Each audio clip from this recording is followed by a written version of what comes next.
Asegisi Yeah. ok inyal weyi kamano. Ng'ane wacho ni anyuola ok weyi.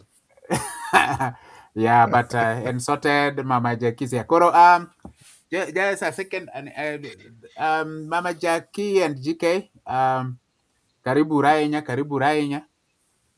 Kendo koro, GK, hold for me a dakika achiel.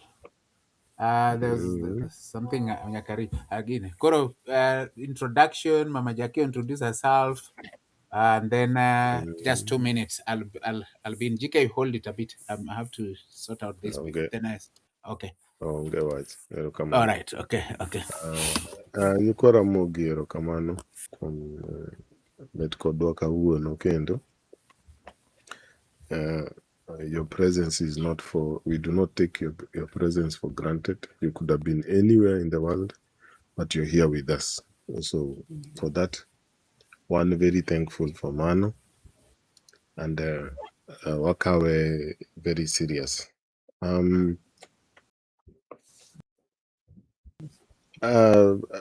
Kakawachon Luo is our business, and we are open for business 247, 365, 366, 368, 369. In that case, forever. Waka all form of value and currency. Engage one open for business.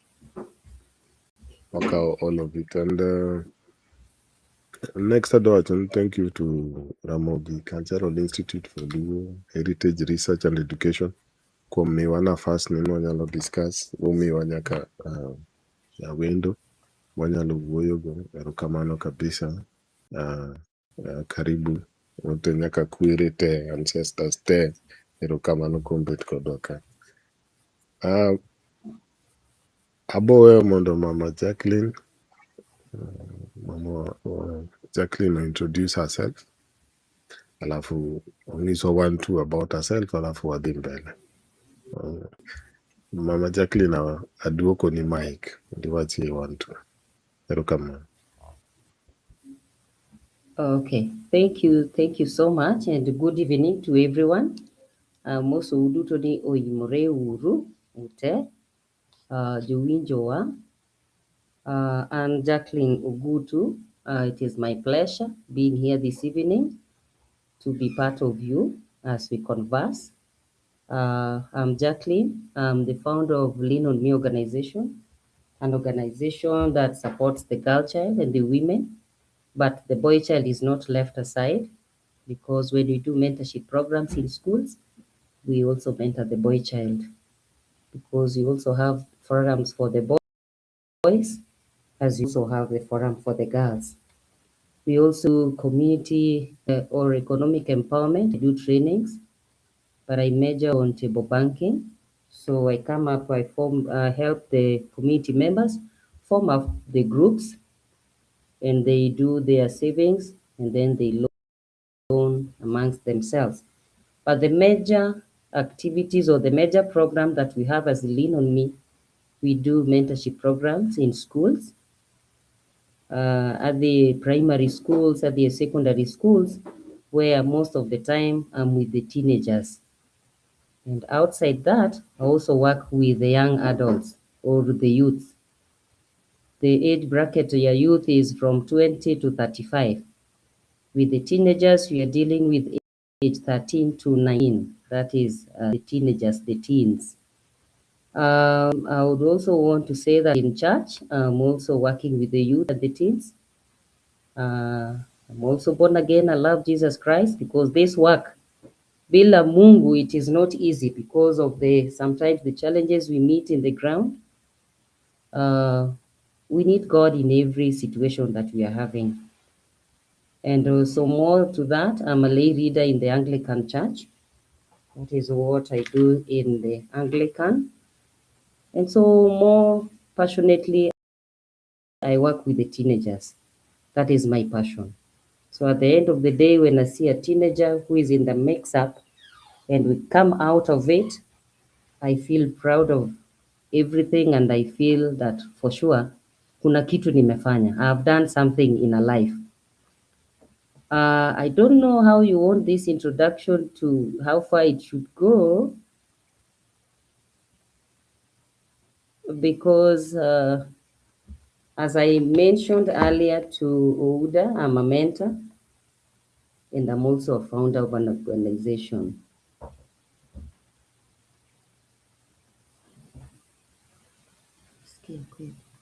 Awinji, erokamano. Intie, Oh, awinji clear sorry. kabisa, awinji kabisa. Ouda iseduogo? Okay. Yes, that is who Jacklyne is. Mm-hmm. And I also want to say I'm a mother, Mm-hmm. I'm a parent, I'm a mother who is raising 3 children, and one of also them we are supporting and we are staying on. My firstborn is a youth now because he's now 23. And I'm having 2 teenagers in the house, age 18, age 17, and also a young one who is a CBC person at age 8. So I'm a parent. We may converse together. Thank you.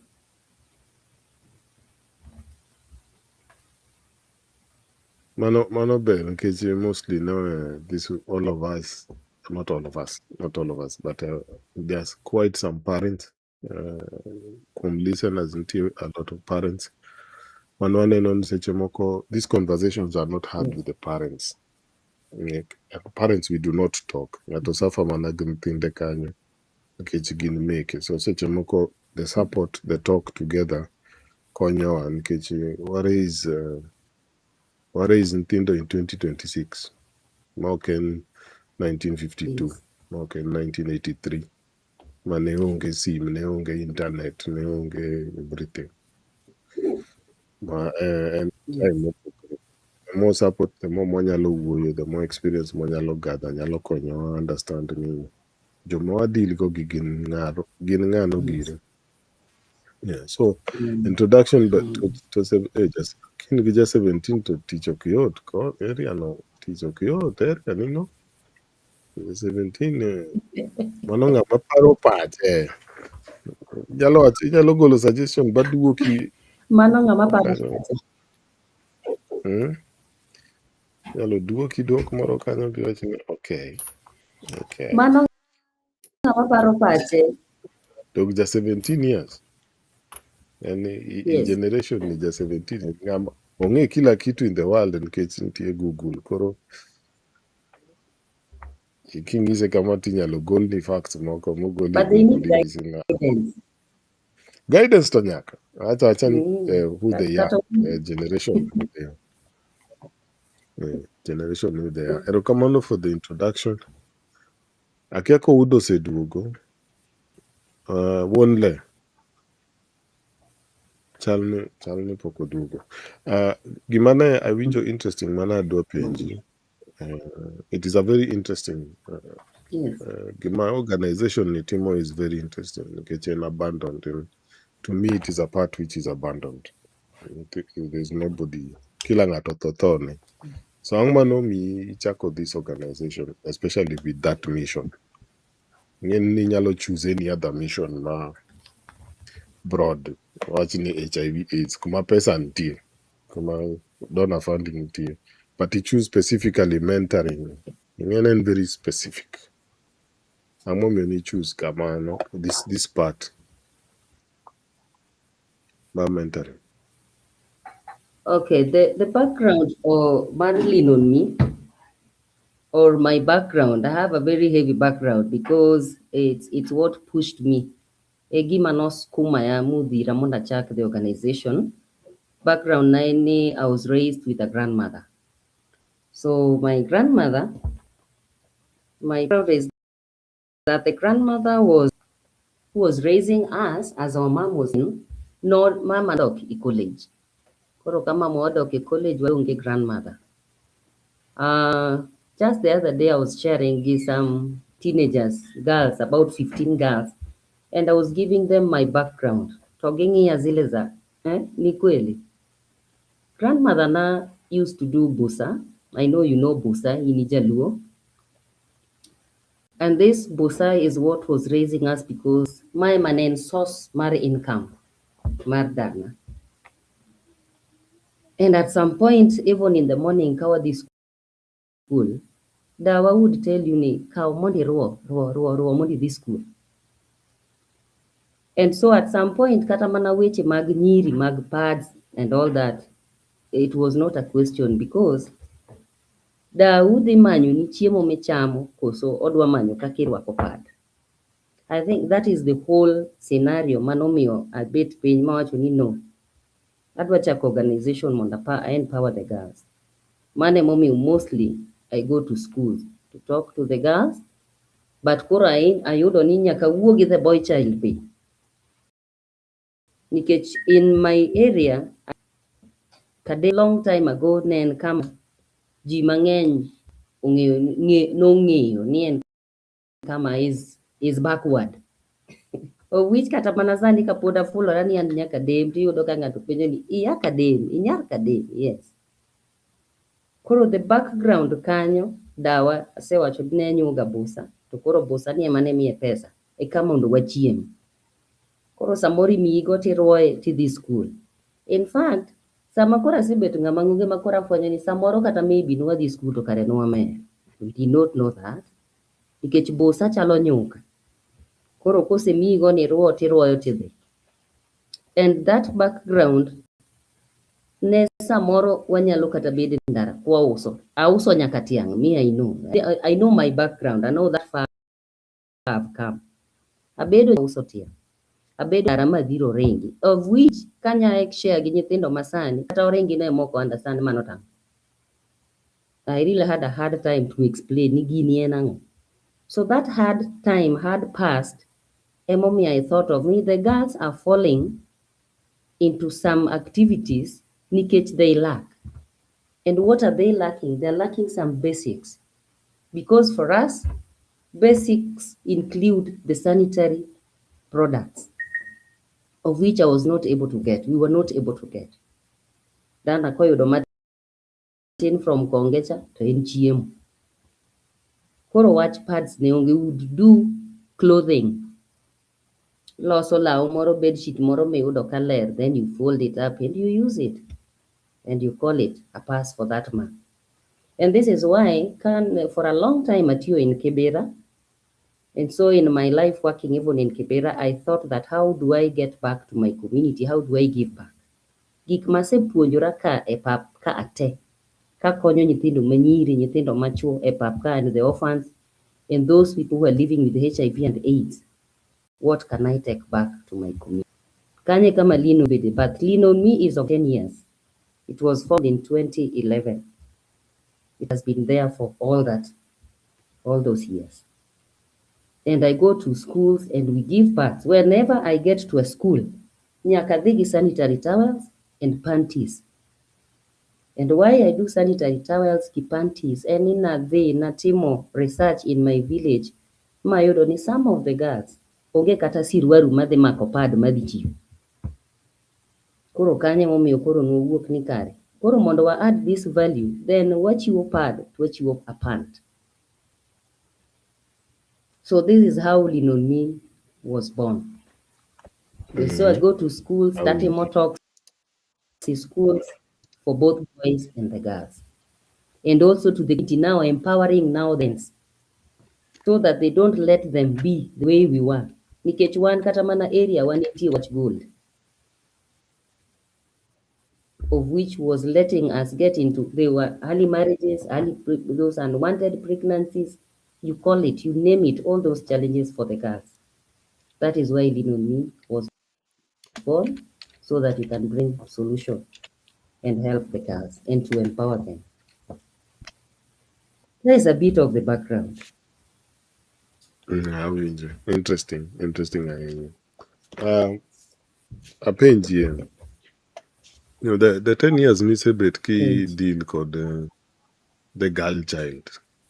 Inyalo actually. Yes. And any interesting observation listening about the girl child in the 10 years? Gima achiel might be better and another one might be worse. Give me say observe bin. Okay. Yes, I say observe. Sama nochako organization mar Lean on Me, we had to do a research. and now there are several schools. And gima ne pusha suffering was that inyalo yudo ni e klas achiel ma piny kacha, girls obedo enrolled kata 50. In fact, most of the times, wan girls ema wang'eny, the population wa ng'eny kata ka nyithindo donjo school, to girls are even 50. As these girls move from grade 1, now it is called grade. By that time, then class. Owuok e klas achiel, klas ariyo, klas adek, klas ang'wen, kogik e klas aboro, wan kata gi nyiri aboro kende. Why? Iyudo ni ng'eny ji noyudo nyithindo, noyudo pregnancy, moko onyuom, moko be were forced marriages, moko ing'eni in my area, make ga fun kanyiso ji ni en area na kama en ni nyako with the size, not the age. By that time, koseneni kisedongo, isepong' thundi osewuok, mano oseng'eni maa is ready for marriage. Ok ng'i age. Mano e era ma wawuoke when we were being brought up. Koro iyudo ni ka nyithindo donjo e class 1 gi ng'eny. An kata gi those graphs show that nyithindo gi ng'eny manyiri, to ka gigik e class 8, nyithindo manyiri mane gin 50 gidong' 8. Nyiso ni 42 gi odhi kanyo. Ki follow up tibro yudo ni achiel osekata nyuol diriyo, osekata nyuol didek, moko iyudo ni osedhi katiyo. Koro that was a worst one. But now, kata kang'iyo the graphs, how things are going with the mentorship and the talks in the schools mawatimo, iyudo ni sani anyalo yudo ni jo class 8 girls are nyiri 20, nyiri 30. I feel so proud about that. Iyudo ka nyiri 30 osit for KCPE and you feel good. Iyudo ni there is a change. Right now, there is a change.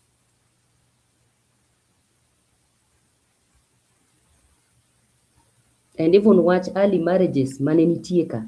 Sani that one is so low. Nikech kata sani, nitie nyithindo manyiri. Nikech I don't say ni kadhi schools to 100% ichenjo kila mtu. No. Nikech kata mana 3 years, 4 years, ne an gi 2 girls. Makana dhi school to do the talk, I knew they were pregnant. But what do you do with them? It is to encourage them, pod iloso kodgi, kata bang' wuoth ma isedonje miwuotho ni. Kitieko, to pod nyaka dhi mbele gi school. Yes. And sama nyathi dala kama form 4. Achon moro timo form 4? Yes. And when I see that, yes, nitie 2 girls sani, manya follow up. I know they are several, but these 2 nawuotho kodgi very closely mondo nyithindo gi dhi chopo kanyo. Nikech every time mayudo gi nyasgini iseyudo nyathi, yes, back to school. Because by that time, I also do football in primary schools. We get clubs for girls. So you look again, kanyo koro gine maketo gin my coaches. I call them, you're my coach. So gine my prefects. And right now, one of them I was sharing with on 14th of this month. Nilikuwa nao kwa fora. Na nikafurahi, amefanya KCSE, amepata C minus, wengine amepata C. They are going to join colleges. They are now hopeful. And when I look into that, I feel that there's success. But sometimes parents give up on us.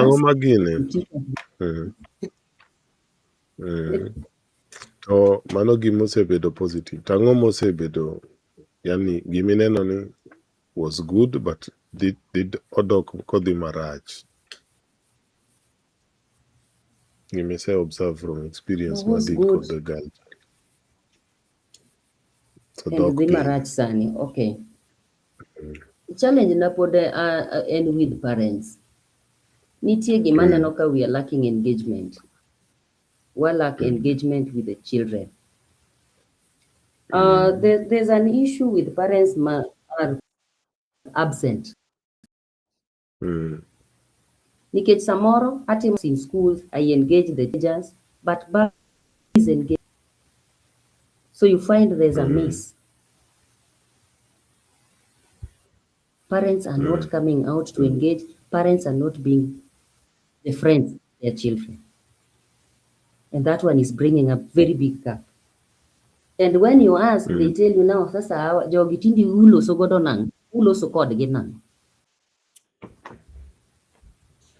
So that is a challenge. ambapo mimi mano bedo was the engagement of parents bedo deteriorate wadhiko bedo Yes, marach zaidi. engagement is not there. You mean kata no can the engagement Parents or brand it is not situation. there. It is not there. I would say it is not there because the parents are not coming into contact, even eye contact. You know, even as you want to talk about this unrest that is happening in schools. I was having a forum on 14th. The third bit of all this unrest, the parents have felt it. I'm a parent. Hata wangu alitumwa nyumbani nyara maja form 4. And I felt it. Nyathini onge time sani ma somo. Nyathini odonge muda matin mondo tim penj. In gima iyudo ni message okoni ni kiny bi om nyari. Tome kiny tibi kendi. Koro in this all that is happening, ma nyithindo dwok nyaka dala. For me, it was a very sad scenario. Nikech ang'o? Kata dala kuma gidwokogie ni gidhiye no, ema onge kata ng'ama dhi loso kodgi. Nikech jonyuol odich, jonyuol manyo. Gimanyo ne nyithindo. To ok gi engage ei lives mag nyithindo. Yes. Nikech menyo That ok is en a tugo. problem. Menyo ok en tugo. 2026 menyo en issue. Menyo ok. Auda iduogo. Ane ka Auda nika. Auda. Koro wan In ka onle. No wagine wami brief. Napenjo Madam Jacklyne gimoro achiel moneno when she's dealing with the girl child. Gimoro achiel moneno mo improve and gimoro achiel moneno mo deteriorate from the experience. To me a very interesting observation. Nikech mo ok en kana ok en perspective, ok en opinion, en gimo observe. So mo is a direct observation, so and very valuable and interesting information. Koro telo kawe mondo ipenje gima nito penje. Nikech osetimo introduction, apenje gima apenje the reason why nochako lean on me. To miwa nyaka background kaka nobiro to that, kata her own experience omiwa a bit of that mo make up with this decision to lean on me and give and around 10 years going strong deal called girl child, although sani awacho ni giseneno nyaka gi consider the boy child, but majorly a girl child. To ma en pertinent nikech joma nowang'o school mokwongo nok gin jowuoyi for the first time, ne ni nyiri. So labda mano improvement, labda mano deterioration, labda mano empowerment, labda mano disempowerment, but the fact en gin mane gichako. So call attention to them. So Madam Jacklyne erokamano, wamiyo Uda mondo penjie want to telo penje. Chike erokamano kendo ago erokamano kuom make kawachako. Taparo ne poka arwako kata jowa mawinjowa ni kwa Ramogi Ajwang'. Thank you so much for joining. Mama Jacklyne Ogutu, famously known as Mama Gigi, we were Ramoth after the program, I said we need to go down to come down with a parent. And remember, we were in search, but we were looking for a parent. And then Juogi lands us on someone who is not just a parent, whose child nor yembe school nikeche unrest, or in fact, in a candidate. But we landed on someone who had more than we even thought, because we're thinking just of a parent. to ne story no kod kaka osewuotho gi nyithindo, especially nyithindo manyiri, ka otimo mentorship, nikech otimo mentorship. She's a coach, and otime both at her own level, and then a church bende to also in organization marema lean on me.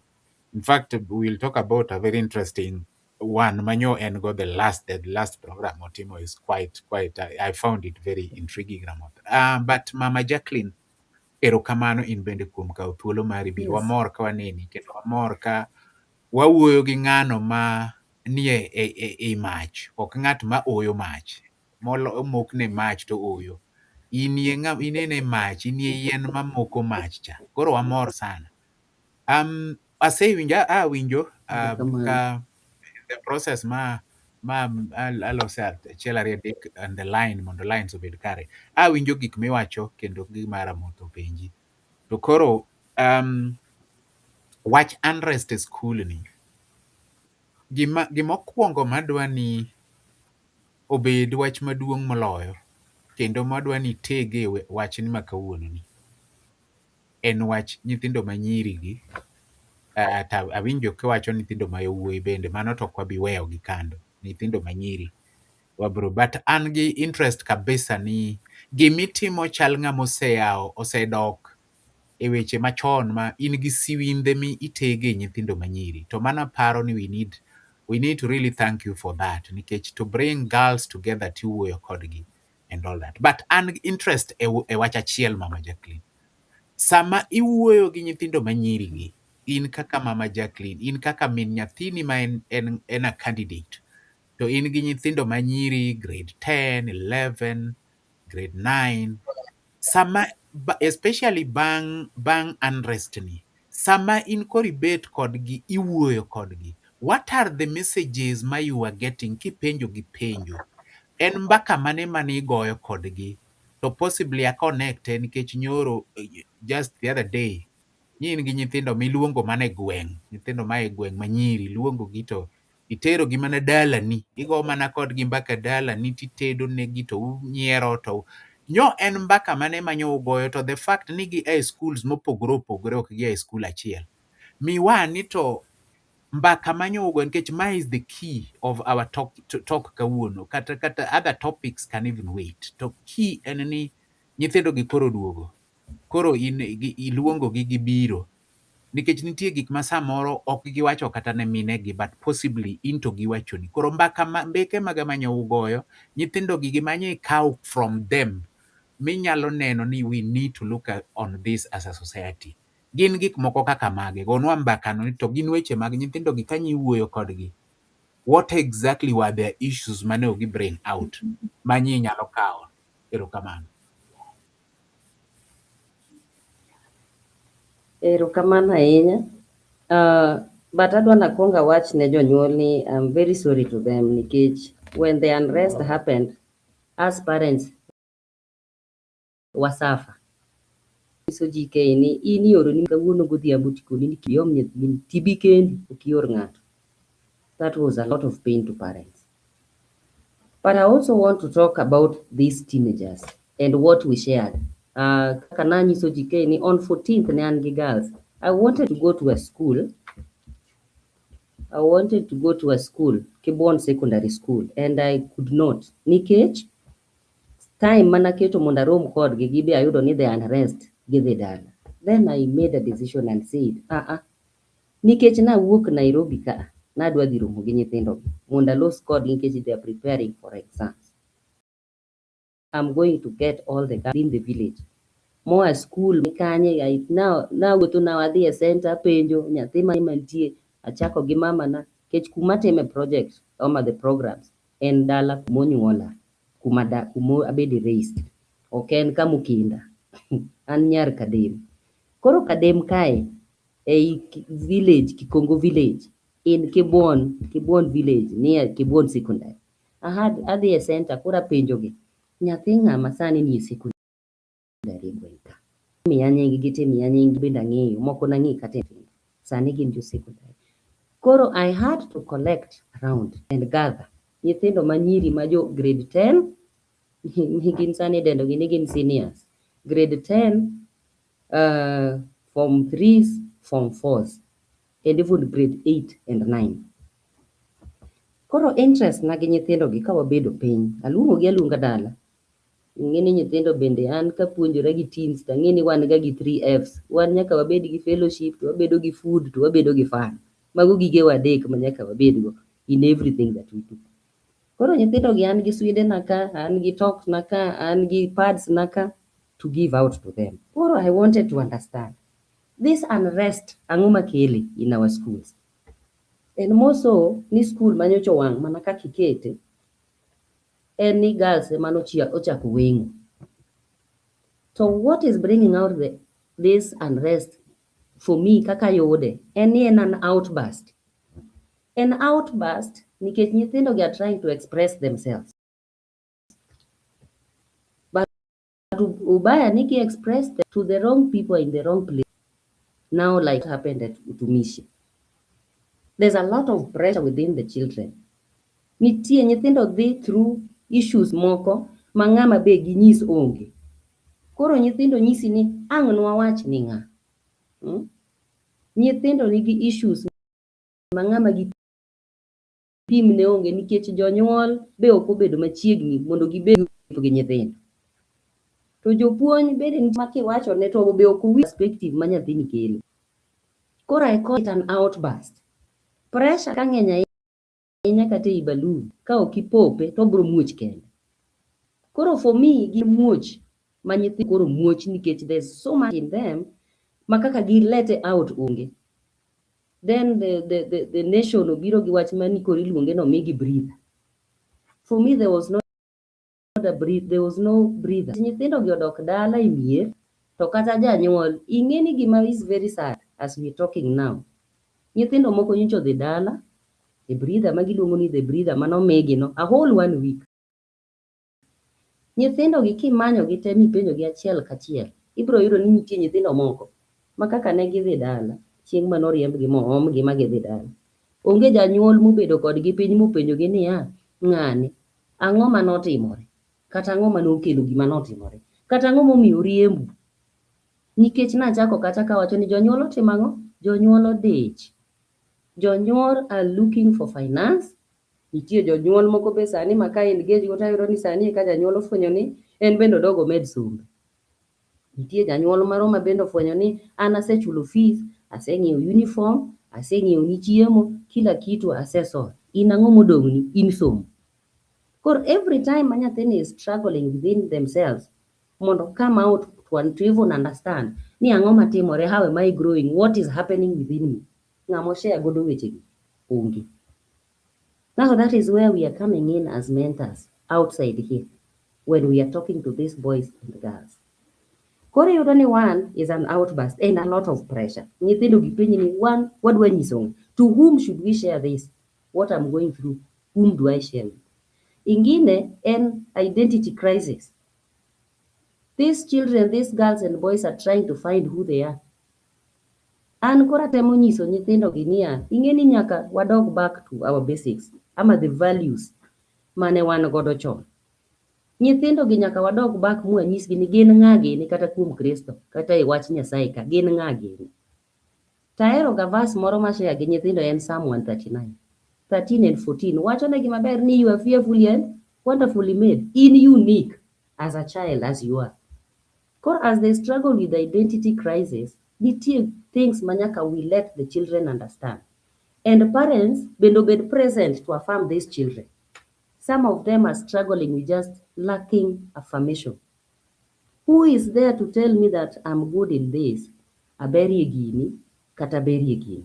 There's a time manyocha an gi forum in another school, to nyathi moro manyako wacho ni, an kata tem na matek. Dadi huwa hata akiangalia hiyo report, hakuna kitu ya maana ananiambia. Ananiambia tu fanya bidii. Kata improve, kata dok piny, janyuol en odhaw. Nyiso ni nyithindo gi ok yud space mar mondo gi express nang'o matimo. Mano came out. One scenario mano bedo shared in this forum on 14th of this June. expulsion mitimo ne nyithindogi. When nyithindogi are expelled kata ma gibedo suspended ma gidhi dala, I'm finding out ni parents are not sitting down to discuss what transpired, to understand what really happened. Kech kudhi school tigonu mana kwano ni nyathini otimo damage machal kama, and you pay and you leave it at that. Problem ok obedo solved. Koro nyithindogi needs to be talked to. Kaka ma scenario ne en nyathi manobedo suspended, a girl. This is a girl I'm talking about. A girl went, and when she was going home, owacho negi maber niya, sikundni abro wang'. And funny enough, these girls were sharing. Just during the breather, dongo migi breather gin dala. Anta ayudo forum mar loso kodgi. Nyathi ma nyako ni share kawacho ni nyawadgi noduogo.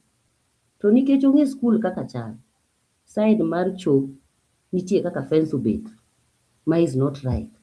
Nyathi ma nyako nochikore e compound. To nyathini nyisa maber, na unajua amekuja na nini? Amekam na Mbogi. Hapa nika nitie poni nitie janyuol mologin kama is over maybe 50. Anashanga Mbogi en ang'o? Mbogi en team. Nyathi ma nyako obiro gi vijana ariyo. Nyiso ni magi jo team ne mobiro konyo tich. Magi e Mbogi ne obiro go. So fortunately, onen gi ng'ato oneno ka something is happening towards the toilet. Kaito principal obedo amealatiwa. Then what happened? People rushed towards that side. Bing'eni nyathi ma nyako ni ochako chikore fence mowuok oko gi Mbogi negi. Koro it means that kata ka nitiere issues e school, kata nyathi, the parent ma absent ni, pod an mana gi problem gi parents ma absent. There is no time to share what is happening. Another thing, Iwacho no doom fence. Obo nyako doom fence, yes, donge negi doom blada chon. Fence tije yot kabisa. Doom to januo. And I blame Ouda Giri. Ouda un jotuoro un. Un jotuoro un. Ma un mukelo dwa shidagi. Un manute jiri tuoro gi ukelo dwa shidagi. Kutere onge kuma counseling time. Mos Jacklyne dhi mbele. No, but it's ber Ramoth nikech gigi bende wagoye mbaka kama. It's yeah, bas dhi mbele mama. Nyaka wagoye mbaka kama nikech it's imagine ni nyathi ma nyako chikre e fence. Then gibo George wang'isi. Ng'e gima aparo ni something mabe wakao, which is kaka parents bo miwa problem. And gimo ma inyisowa kod wazunge ni girls are made of sugar, spice and everything nice. So I expect ni gin magibo behave. Wan jomo poni geto wacha nyiri goyo mane ting'o ga tools mek tich mek jokuoye. Kata nitie time manobiro mane nitie group ma jokuoye to te gin nyiri. Te en group maduong'. So an interesting kani paroga ni kusetero nyiri gi tuoro alafu gibo biro gibed joma stable. Ma un jun gi tuoro uni. Oblemu. Un mukelo lwa shida. Lakini dhi mbele. abro duoki. Wawe mama Jacklyne owuo. And then gimachielo, kinde kamano, mano school mar girls. Nikech ineno ni utumishi girls school to ema not also. Then there's another issue mar peer pressure. There's one girl who shared. Nigin boys, it is a mix. This girl is from a mixed school. Maru yawuoyi gi nyiri. Gin yawuoyi be mana expert in this suspension too much. A boy who was suspended came back. The boy passed through the gate with a jerrycan in his bag. Mano bedo noticed later ka koro nyathi ma wuoyi ni odhi owang'o dom to en jafomfo. Dom wang' to gina kuom jok mares ni kuna. Koro kiyudo ng'ama reso na moto tipenje ni to in kuna moto aje to in to winjo be ni in exam room. How do you know there's something burning? To kono neno jomoko koa side no. Otage to grade 10. Grade 10 ndio bado hana sei. Ochala form 1 machon. Otage ir grade 10. Ni aneno ka jo grade 10 moko a side no. Ting'e ni seche go iro liel. Ka iro liel nyiso no osemoke.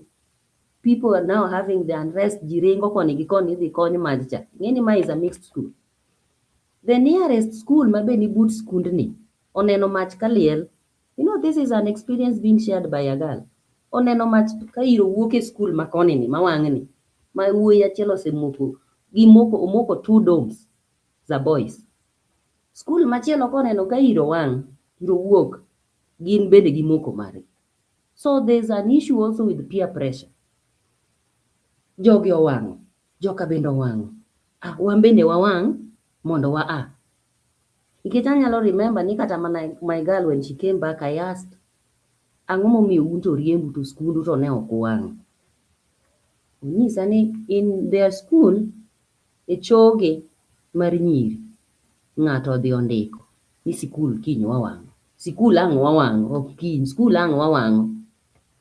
Koyudo message ni to ter ne principal. Ema nokelo waornwa message ni kiny udhi ukaw nyithindu. The peer pressure makoro nyotimore ni wang' skund kamarwa be pok owang', to feeling trauma is not right with us. Koro wan be nyaka watem marwa bende wawang', kech jomoko be margi osewang'. Jomoko margi owang', gisedhi dala. Hata sisi tuchome yetu twende. That is pressure, a negative pressure. So that one is also coming out. Peer pressure is a problem. So why is peer pressure is a problem? Waonge to give value to our children. What are the values? Anything. Because we give them values, when they grow up, at the back of their mind, kata nyathi owuok out of line. To pod oparo ni mama nowacho kama kama.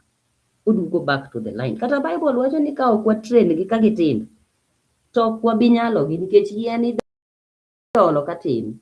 Mano sei ma jaluo wacho ni yien ikunjo mana kapod tin. Rech ba winjo ni kunje kapod yien ikunjo katin.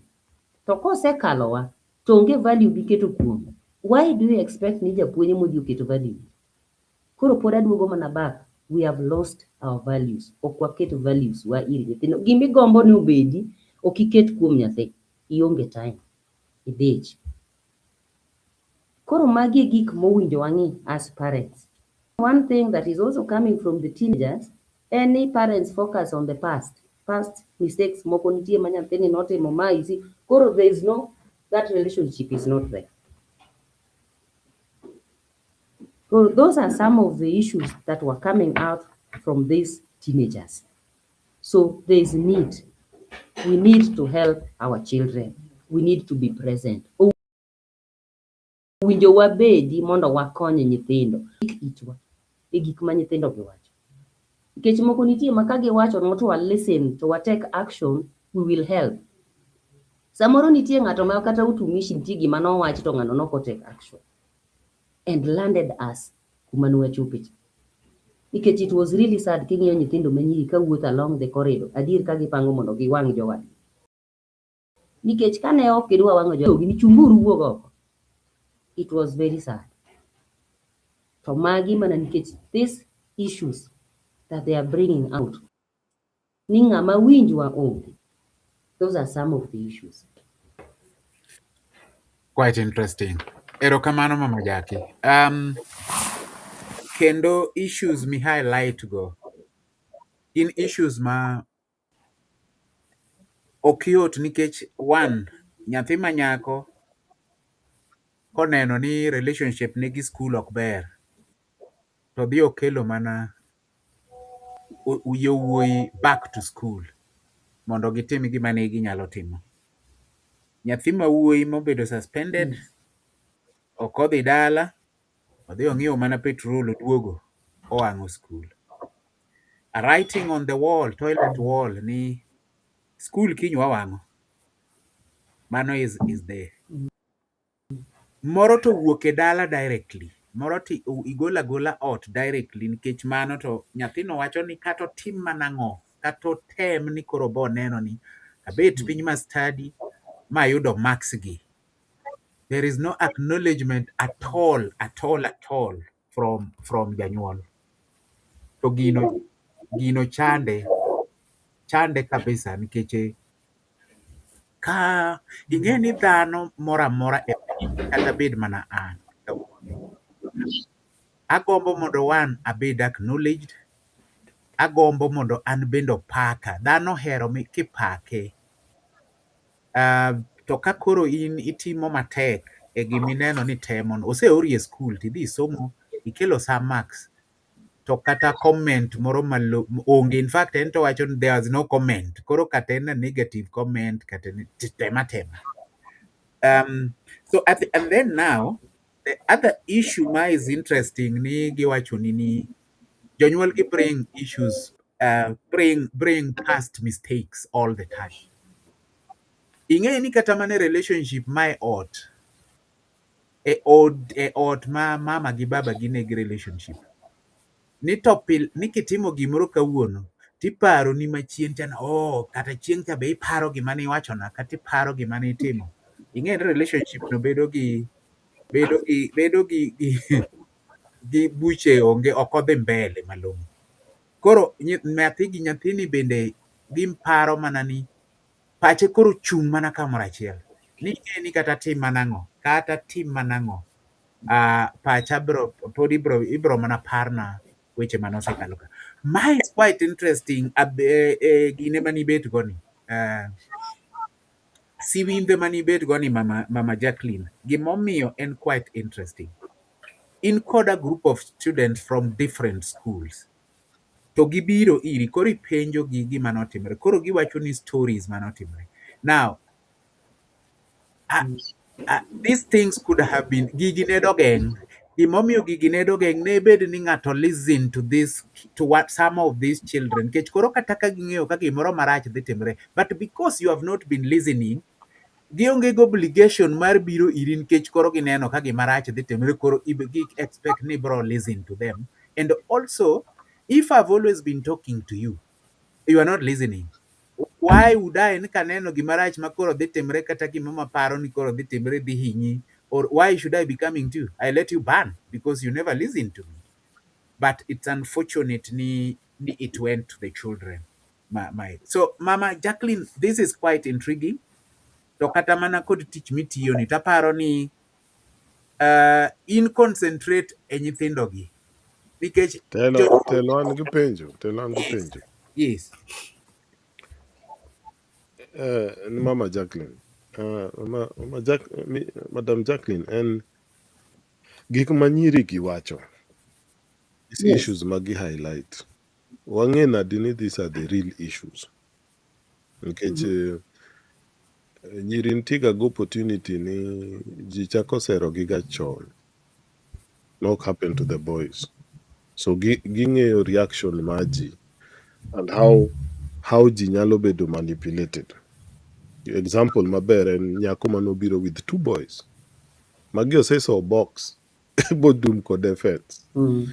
So gilan riambo chon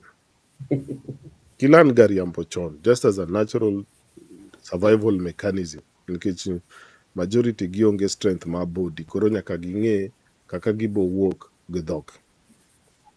So apenjo, wanyalo ng'eyo nadi ni these are the core issues magiwacho, kose ing'e ni biro kod pads tibiro kod panties, so seche moko nyaka i understand gima penjo mwang'e ni wadonjo to the issue. Okay, abo mi a very good story in exchange for pads and panties. Ing'e nitie reward. Ibiro gi pads, ibiro gi panties, alafu kabiro gi pads and panties ni weche mamit. Alafu nitie chiemo on it. Ing'e gima adwa mi the sad story. Yes. So duoko erokamano. Okay, gima watimo ga kwadhi timo talks, gima watimo, well, let me find it from there kwanza. Gima watimo from talks, kwadhi timo talks, we don't show anyone gi goodies. Catch goodies to just the way you were saying. Nyithindo sani gin so manipulative, they can. Okay, not the goodies bringing out the issues or what they're bringing out. Goodies, okay, mami giwach gima gifeel kata gima notimore. So still I get back to us as parents. Ne wabed gosiep gi nyithindo mondo nyithindo obed free mar wach. Nikech ka wabedo machiegni kodgi to giyudo ka gin thuolo mar ing'eni nyathi ka in godo thuolo kata ka in osiep nyathi to nyathi bro share kodi kata gima ok ni par. Obro wachoni go from the truth ma en go. Leave alone sami chiwo goodies. Apa ni goodies to kata parents moko chiwo ga tim ma mondo amima, tim ma mondo amima. Koro miyo nyathi dhi out of their way mondo gitim mondo ang' omiye. But what I want to bring out and ni wabed close gi nyithindo mondo nyithindo bed gi freedom mar sharing kodwa the very inside things that are happening, very secretive things that are happening. Nikech ka wachiwo itwa to gibe giseneno ka wan osiepe. Osiepni inyalo nyiso wach moro ming'eni ka at your word kidhi riambo ne mondo you find some from them. Nikech already ing'eni have already awinjora gi mama already awinjora gi baba, we are friends. You don't go to an extra mile iwach gimoro mondo eka mondo baba owinji kata mama owinji. Nikech iseng'eni un osiepe. Osiepni ka un go to there's some trust that has been built. But kosiep onge to trust be onge. Then ka trust onge to nyiso ni I'm working hard mondo atim gimoro mondo paka or I will always go out of my way. Mana kaka iwacho ni samoro ji ne gineno goodies, show goodies close. Nikech wadwani mondo wayud your mind. Ma is very frank and very truthful. Kapok ineno anything else that we have for you. Koro nyaki gigola within themselves and willingly. Nikech even me I was shocked. Tibed buta chieng'. Even me I was shocked. Ing'eni gima timo ga ni en kata I'm shocked. Tatemo from outside. But inside, I'm really wondering, ni magi motimo nyathi manyaka dier, ma koro nyathi manyako, iwacho ni chikore, biro gi petrol, mabe okonya momiyo gini shida ni okotimore. So, imiyo wabed machiegni gi nyithindo, mondo nyithindo obed ready to golo the truth, gima timore, ma ok wanaware. To ka watimo kamano, to gibro wacho nwa weche ma, ineno kaka nowachi ni bro chopo sama weche moko kowachi to itwa sakni. My time nitie gik moko ma they can tell ma iti sakni adier, but itemo wuodore ni iti no ok igwon, but ei heart ni gi iti to iti sakni to chunyi bende is very heavy, but yokidwa ni show. Koro wabeduru machiegni gi nyithindo, they will tell us so much. Ok gibitimo nikech gidwa be out of their way to impress us, but gibro wacho nwa the truth of what is happening. Awinji. To dhi konyowa mondo wakony kata koma pok otimore. Erokamano Ramoth. I think that was a very important question. Nikech nyithindo can manipulate you. Nyithindo are very manipulative. Waparo ga ni gin kendo both mayowuoyi gi nyiri ka ging'eyo ni nitie gima ginyalo yudo or ging'eyo ma ginyalo pass go problem to ging'e kaka ginyalo manipulate ji kabisa. I happened to be a head boy a years mane Ramoth jotuoro ne pod dhi e skul Ebwa penji. Jatuoro bet na di head boy. Ingen corruption ni uchako chona. Okane. I want the children gikelo problem. Jatuoro ubet na di head boy. Ramoth jatuoro nogo ne kura, jatuoro ne ng'amungi. So wapenji. Koro kisetero nyiri gi ituoro. Alafu kiny gin ma gibiro gigo kura. Kose dong ma corruption. Kula ge kati girls school. To yeah. Okay. To gima miya wach ni en ni ne wan e period ma ne nitie transition from short sirwaru mane nyithindo dhi go skul ma yowuoyi. Koro nyithindo ne dwaro longe. St. Joseph's Rapogi nodhi strike dwaro longe. Kawawiny Sawagongo odhi strike dwaro longe. Kanyawanga odhi strike dwaro onge. Ambira odhi strike. Kisumu Boys koro en gima ne koro it ma is that pressure koro jogi koro timo nikech gisewinjo ni school machielo Press. otime. Then it landed in our school. Second. Kano land in our school, jatuoro ne ng'ama riek malich, Ramoth jatuoro ne riek matiende okay. Anyway, that's just by the way. Gimotimore gimomiyo awacho mae en ni listen ga to people tibro yudo information. The head boy manowuok then I came in was not very popular gi the school population. Negi feel nen high-handed kabisa. Then when I came in, deep down me, I said, I'm not going to be, because I could see, because I was his deputy, so I could see. But I said, I think I'll have to use a different approach. And that approach helped, Nikech. I used to speak with them. And so I can tell you that petrol issue was in the library already, in my school. It took my goodwill, Koduwoyo Giji and all that. Majoma no petrol no came and leaked the thing to me. And let me tell you what I did. I didn't tell the school about that. I didn't tell the administration. I didn't go to the principal. I didn't go to the deputy. I didn't. I did my own investigation. And this story is in my book. I did my own investigation with other prefects.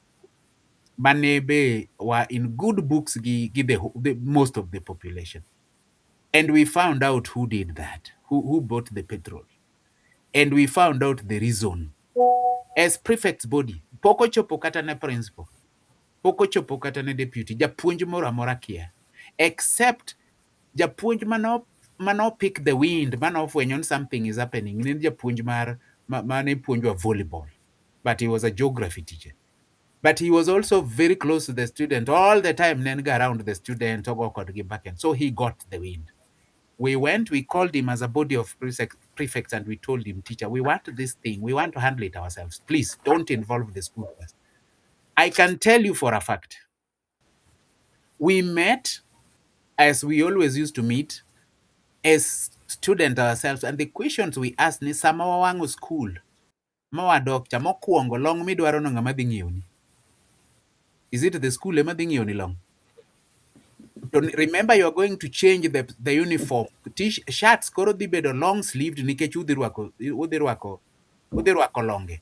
And you are not going to come with long achiel. Ibro ng'isi ni ng'iew long ang'wen because now you wanted them. Koro ng'isi ng'iew long ang'wen because we had known. Sawagongo had been told. They were sent home. They were told, come with 4 pairs of trousers, 4 pairs of long sleeved shirts. You want them. We are giving them to me. Who is giving them to you? It's the parent. We averted that thing. And let me tell you, our school went into a slow transition from the next time, long, come with it until the end of the year, everybody was able. They tell their parents, mommy or daddy, and can them long in school. But there was no pressure with it. So why am I saying this story? I'm saying this story, listening to people helps. People will come to you with a lot of information. So I'm just following what Mama Grace saying. They bed need the administration, they bed need your listen to some of the issues. Some of these things would have been averted. But Timre, Mama Jacklyne noseluongo nyithindo gi osekete siwinde, nyithindo gi oseng'iso Mama Jacklyne. But now my question to you, Mama Jacklyne, it could be a tough one, it could be a tricky one. What next? Gise goni mbaka, and then giwe idala nika gidok ir minegi or in utegi miechgi gi joma gidago, moko dagi de, moko dagi mama, moko dagi both parents, moko dagi aunties. What is the message you are sending them with back home? Okay, sometimes What is enga unfortunate kaka koro mane an godo. sorry mama, iseketo gi ka, isemigi pads, isemigi chiemo, now they are going back to their houses. What is the message you are giving them? To Oda be kadwa medo kanyo, Yes. generation maruno dwaro boka. Udhi on strike just for long. That whole generation is Yeah, useless. they Udwaro wanted, boka. yes, it's true. All of you udwaro boka. Strike okata better facilities long. Kolong wadhi go to lab to onge tirwako long idhi school, lab to Doga neno oge kata chemistry gine equipment. I'm not talking about my school. My school like fantastic lab. Madam Jacklyne Waweni iduok Oda. Yeah.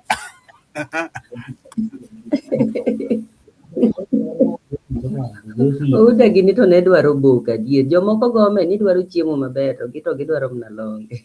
Kune koro abenda chal gi nyako cha. Atemo timo penj ayudo 90% to oku pack. Anna avert strike as a head. Ikalo. Kwanza Madam Jacklyne story no mit ni Ikalo kine kati wasomia. Story no mit ni iwacho ni ne onge recognition. And time moro nabiro ka high school to improve the marks. To mamung is very good. Itimo maber, do better. And no wango nikech koro kin kata interested in what I've done better at. But neno mano immaturity on my side. To ngomia gini. Omia accolade. Pokiromo give a letter. Inge gima nadwaro.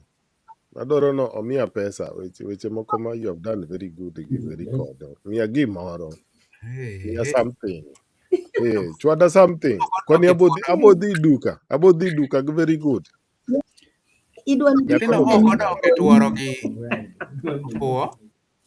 Omiya gimoro. Magi ang'o mong'isa very good. Ng'ama bonyiewo go gimoro.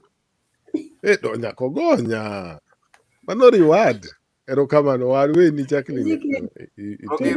Kapod mama kodhi. Ramoth pokiromo gi Chief Clapperton Ouda enong'isi ni iyudo 85%. To penji ni what happened to the 15%. Okow about it right. Kopenjo this generation to giwacho ni mano type. Mano type.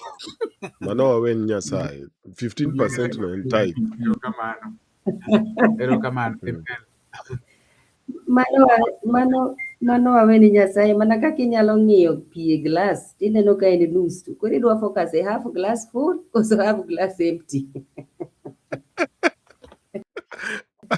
Erokamano. Waweni mondo igine. Madam Ogutu iwuo. Erokamano. Adwa wacho mana machuok kabisa. No, I'm okay. Gima adwa wacho maduong' en niya, sama yudo forum kaka ineno koro manya yudogi ma weche gi ok come out ma winjogi. First, the most unfortunate bit en ni ok idhi yudo forum gi parents. Nikech parents nitie mana kaka ni gik moko ma nyithindogi can open up to wachona to jonyuol to pok owachnegi. One en ni janyuol pok oyudo time mar bet piny. Jackie to nobedo piny moyudo time. Koro the most unfortunate bit en ni ok adhi share parents. But the bit maber na awuon en ni nyithindo kata ka ne po ni achiel kuomgi ka ne part of the team kata mane pango timo gimarach e school. The advice ma nyithindogi agodo ka en ni mokwongo focus ni kore miyogi advice kigin as nyithindo ere kaka dang' gin giwegi ma gin kagi ma giyudo opportunity mar mondo wabed piny mwalosni ere kaka gin giwegi de gikonyre. Nikech ing'eni samoro be upoint ni ng'ane nochikore samoro to achiel kuomgi ka ema nochikore. Koro en mani chiwo advice kech ok inyal dhi kodgi bende jonyuol be ong'ino ok adhi yudo te. Advice ma koro washare gi nyithindogi mondo ging'i on the values kata ma gin go kata mondo ng'e ni en ng'ama nade. Nikech by the end of the day napenjogi in the next 5 in idwa bedo ang'o. Nikech kata mana not book na be an kode mbele na nyathi ka nyathi mane an go na penjo ni in the next years in idwa ni karomo kodi tin ng'a in the next 5 years idwa bedo gi profession mane. In fact an kod gi notebook kama nyiso gi ni ng'eni unyithi gweng' ka tabe an nya my tracker kane giwinjo kamano gichak gibuok ma en tracker mara kodu dongi ni nyathi ng'ane dala gi ng'ane iwacho na ni em yudo ang'o e form 4 ma e grade ni aketo piny. We help them to focus a future margi mondo o think differently of the team to think differently ni somebody is interested in my life, then what can I do better than what I'm doing right now? To focus no ema we are lacking at home. Ng'ama mondo bed gi focus kuomi mondo nyisi ni future ni can be this. Ingeni that is why I started sharing with them my story. Mondo gine who I am now, ng'ama ochung' mbele mayani to gi kuma aye. So such experiences kwa share kodi ina konyogi. Koro nyathini ng'i to ng'iyo kuma aye to gi kama en be entie to neno ni kare there is hope in the future. Makata mpango moro ma ok donje kata nyiri ma miyo nyithindo lal kata we school. To focus ne change. So ni atemo change the attitude ka. Sama waloso mwayudo forum to be together, we help in changing even the attitude. We help you to set the goals. Some set the goals monyisi ni an adwa yudo B+. Ken in fact na onge kata jadi. Nyiso ni nyathi ka nyathi e gima odwaro mondo ne in the future is the best for themselves. Kata mana gin giwegi. Koro mane mwakonyo gi to steer mondo ne ni ang'o modwaro in the future. Ka waluwo kodgi that line and giving a listening ear miyo gi refocus. Giyudo ni kare nitie some people in this life ma pod are con. Kech kata kana wuok to ka dhi tanyiso gi ni dala ka gima kama kata ka ubiro to pod unyalo yudo. Nyiso ni itemo miyo gi hope ni nitiere ng'ato ma can be ready to listen to you. My mother is a retired teacher. Koro samoro amiye ga task. Anyise ni nyithindo manyirigi kamoro biro iri dala ka gige na gibe awe ka. Kamoro biro ma is needy madwaro nyaki los kode i-cancel kidogo. Koro every time kata mana back at home I make sure ni that bank is not empty. There must be some few pieces maweyo at home. So what I'm saying is this. Sama waloso gi nyithindo gi ok wanyalo wacho ni onge gima watimo. Nyathi mowinjo advice mwamiye manyo their self-esteem back kaka it was lost. Moyudo the advice to refocus whether that focus was gone. That one is what we bank on. When I was beginning the program in schools, Japuonj achiel nowacho na, you see sometimes teachers they should have listening ears. Japuonj achiel nopenja niya, koro Jackie, program midwa chako mar nyirigi, to nyirigi to bende kata wawuoyo kodgi, gimako mana iye, gidhi adhi nyuomogi. Koro in iparo ni program chendgi. What I responded saying niya, kata yudo mana achiel emo change. Tayudo ko my life no change. That is the beauty. That is my contentment. Mane gima afurahia, mane gima jikumiyo na mi story mar those two girls mayudo sani kotimo form 4 last year and now preparing to go to college. We help them refocus. We help them gain hope. Hope moro moselal kata e dala cha. Nikech isiki nyisi ni isiki yuagoro, inonge gimitimo, inonge giming'eyo, in. When we talk together and we listen, we help them refocus. We help them regain hope. We help them even have a different dimension. This school mindie, gigi mindie at this particular time. Nikech I cannot reach the parents, but I make sure I give the best to these people that I meet, these girls and the boys that I meet. So that is what I bank on. Katako kayudo parents. But I want to send it out to the parents. Let us give our ears to our children. Let us listen to the children. Let us talk. And most of the time we are talking to, we need to talk with our children, not to the children. And also make the church also get involved, and parents let direct children kata e kanisa yawa. Jonyuol tere kata nyithinde kanisa go e wich matin piny. The spiritual moro nitie ma kowache kata duoke wi ng'ato piny matin. There was scenario manyocha an go mana handle a parent manya mondo atim counseling ne nyare obedo part of the team madwa wang'o skul madwa strike to gima ne niya sasa Bible vacation of study during holiday nyathini ni en ok anene ga e program at all en ga kanyo ni ing'eni ok otim maber itere ga tuition tuition koro wan wa focus education to values moket kuom nyithindo to onge to holiday nyathini came back into the program this girl will change and I celebrate that nikech janyuol wakauru actions. Let us listen to our children, let us take action to be with these children and hear them out and give support, because if we do not ka ok wamiyogi support magidwaro burden on us sani manyo weng'o dong ibiro gone hesabu ng'ama dhi chudo mana kaka Mr. Uda dwaro longe 4 chodok piny moparo ni janyuol ema dhi ng'iyo to kong'iyo dala kacha to kul kacha be onge gimoro odok duoko pache piny to nyiso jowadu ni bwana wadhi hinyore jonyuol let us take action, let us talk with our children, not to them.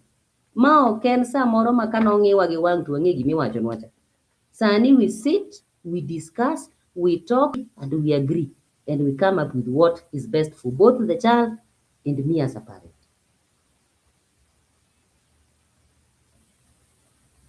Jonyuol ga kia no winji ok ang'eyo, an ing'e na nyalo winjo to ok anyal winjo ne ji.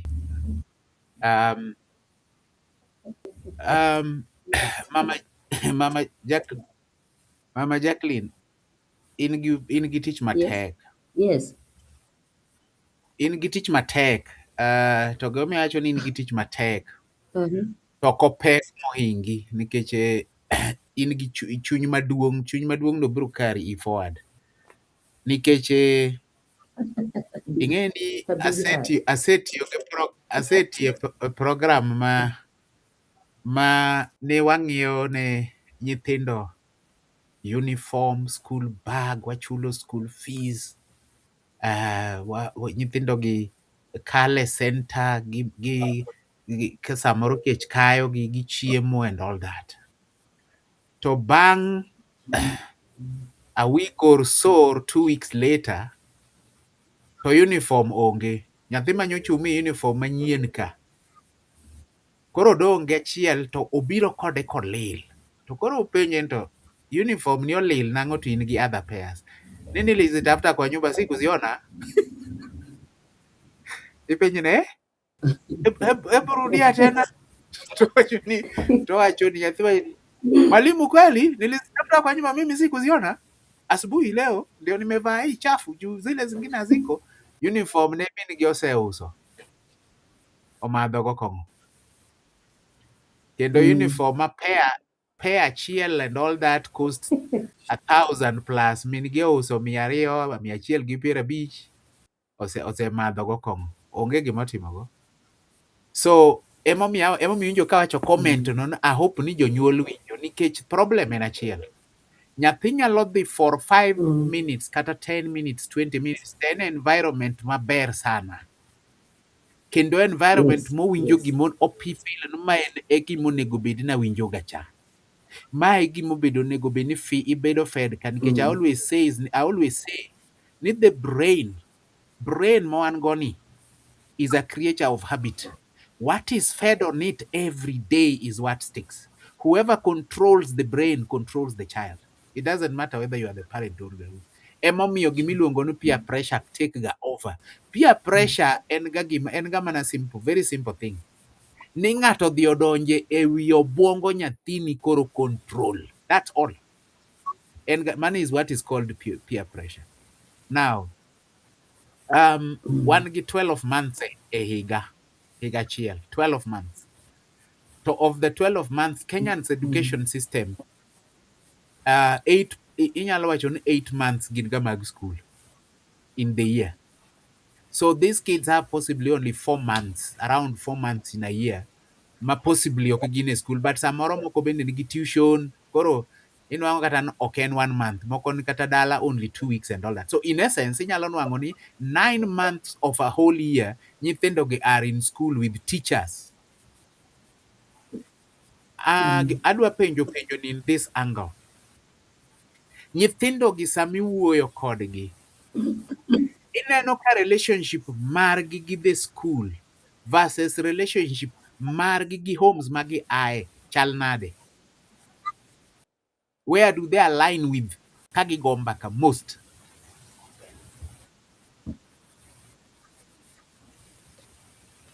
Okay, okine mana kaki neni wacho ni most of the time nyithindo gi spend time gi e school. Nyiso ni japuonj mani kodgi e seche mang'eny moloyo jonyuol. To gi students mamoko gi. Ting'e ni kila students bende oae dala mopogore opogore. To nyithindo gi gibedo kanyakla achiel. To gidwa riwo pachgi kanyakla. Gima dang' awach en niya, jonyuol bende obed machiegni gi jopuonj. Ka watimo kama to wanyalo konyore. Nimar japuonj ni mar nyathi kik bed enemy. Kik obed jasiki. Nikech in that whole year. Wabed jok manigi relationship gi jopuonj. Relationship makonyo nyithindwa. Nitie janyuol ma nene donji kata mana secondary form 1. Bing'e ni pok nong'e kata ni teacher ma nyathini ng'a. Chakre form 1 no nyaka sani odhi tieko form 4. En janyuol ma kobiro meeting to luong meeting to kaja buro rumo to sedhi. Oonge maber gi jopuonj mapuonjo nyithindwa. Nikech nyithindwa ni e lwet jogi most of the times. To nitiere seche mabe nyalo yudo ni japuonj ka in go machiegni to nyami a character ma ino king'eyo about nyathi. Nikech ng'ani ema budho gi nyithindo. Most of the time ng'ani ema ni kodgi. Koro wabed machiegni gi jopuonj. Nikech jopuonj nyalo miyo wang'e. Ing'e ni tinde watemo wacho ne jonyuol niya. Koluongi e skul. Nyod kata gi bangi kata noyude gang'. Kik itetanwa oko kamiso nyathina ok nyal. Dhi mos kibolori. Kendo dhi kibolori kendo kihori kabisa kaka janyuol. Chopi e skul. Manyie japuonjni. Japuonjni en class teacher mar nyathini no. In every class kisode to bed ni class teacher no. En japuonjni. Un bibi somo.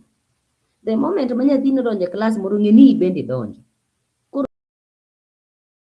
nyiso ni class ka nyathina donje. Nyiso ni japuonj ni ka class ni to japuonj ni aketo chiegni koda mondo konya monitor nyathini be. Nyathi kanyalo bedo e school 3 months or 2 months. 2 full months.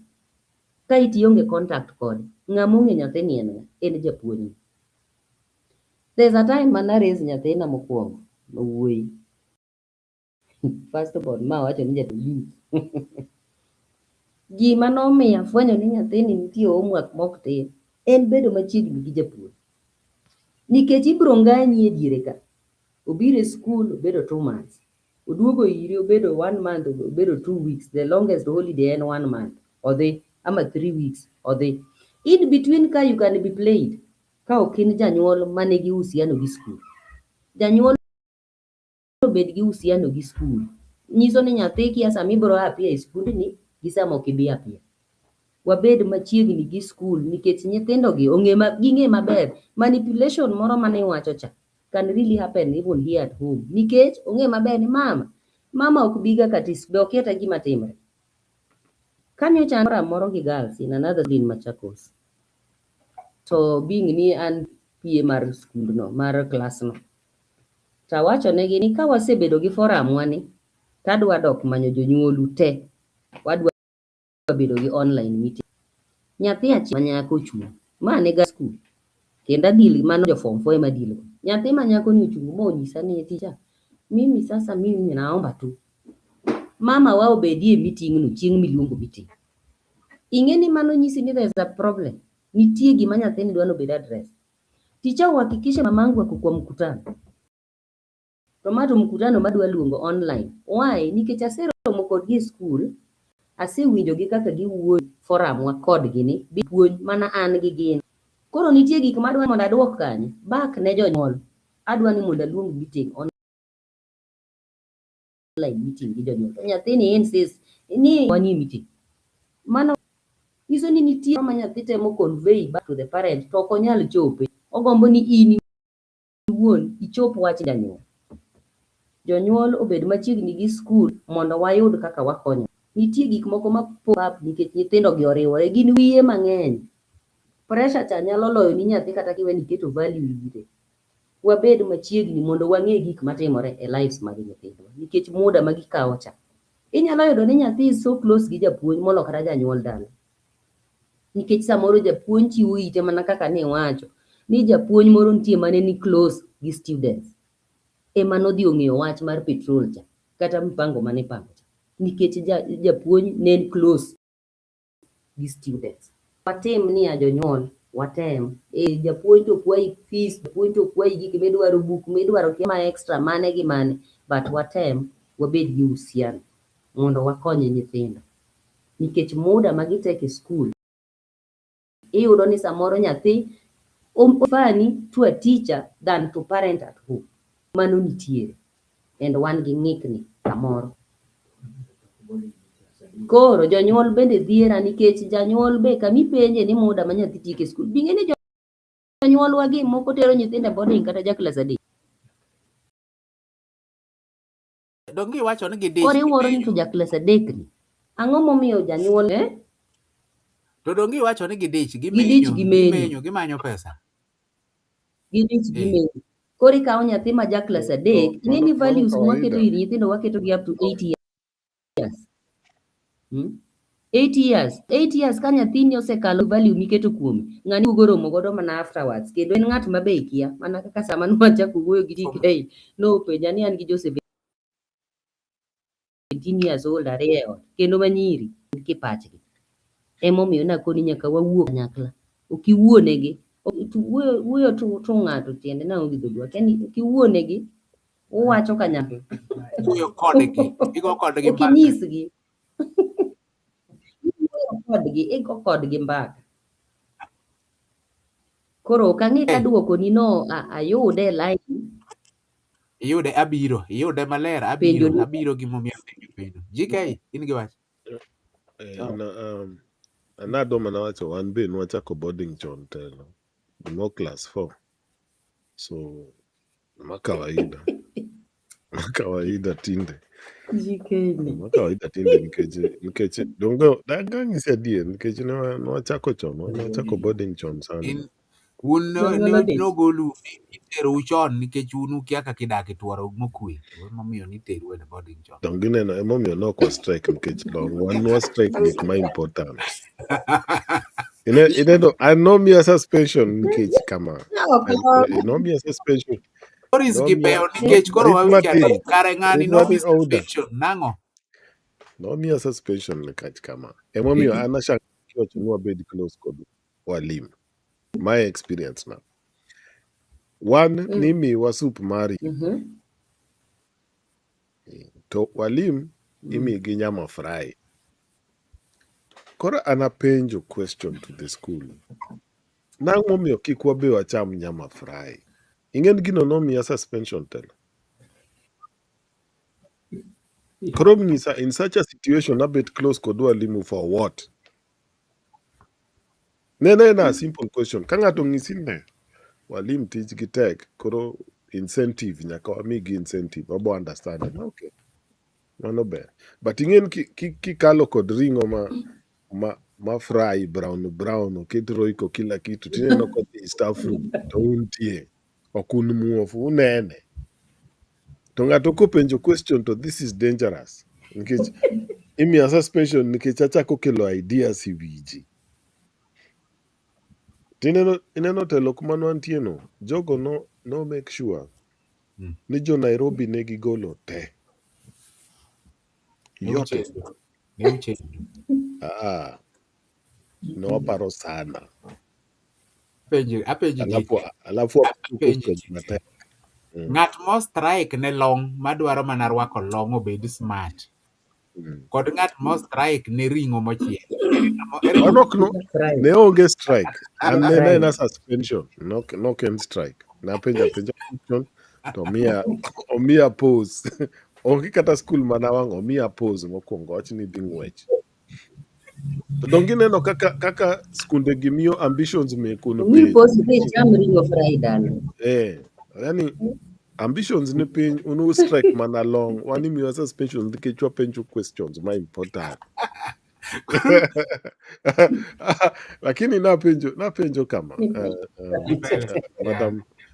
Madam Jacklyne, nikech he deal kod many teachers. And during the course of this, he deal kod many teachers. To I wonder ka teachers nyalo handle this responsibility, ka gin really equipped for this responsibility. To gimomiyo apenjo kama, kana awuok Kenya matin, nadhi tayudo skul moro. To e skul ni, it is mandatory. Okay, optional. It is mandatory. Nyaki meet with the teacher. The second thing, marketing on, it is mandatory. The parents have to organize things in the school. And maonge option. Kidwa kelo nyathini ka, these are the conditions. Mantie some events the school ok organize, the parents organize, ibet piny gi organize. Makata iyudo ni nitie some clubs monego some things will happen. Gibiro to gipenjo parents, wadwa volunteers mabo lead these things. So I wonder sana ka waketo too much pressure on the Kenyan system to onge that orientation. Makono maybe why expect too much from the teachers? Nikech ineno kata school ni. Nineno kata last time na yudo report about my daughter. So inyisa nen kama ufail ka, this is a problem, or notice this, ango kamano. To in the same school, kendo na winjo report from nyithindo moko go. Nikoro one of the okay teacher lakini o help the teachers kanyo. Ochako penjo nyathino gik moko ma iye about wan kaka parents kuro. Gik moko ma iye sana ma ok inappropriate. Koro ema tama ni okay.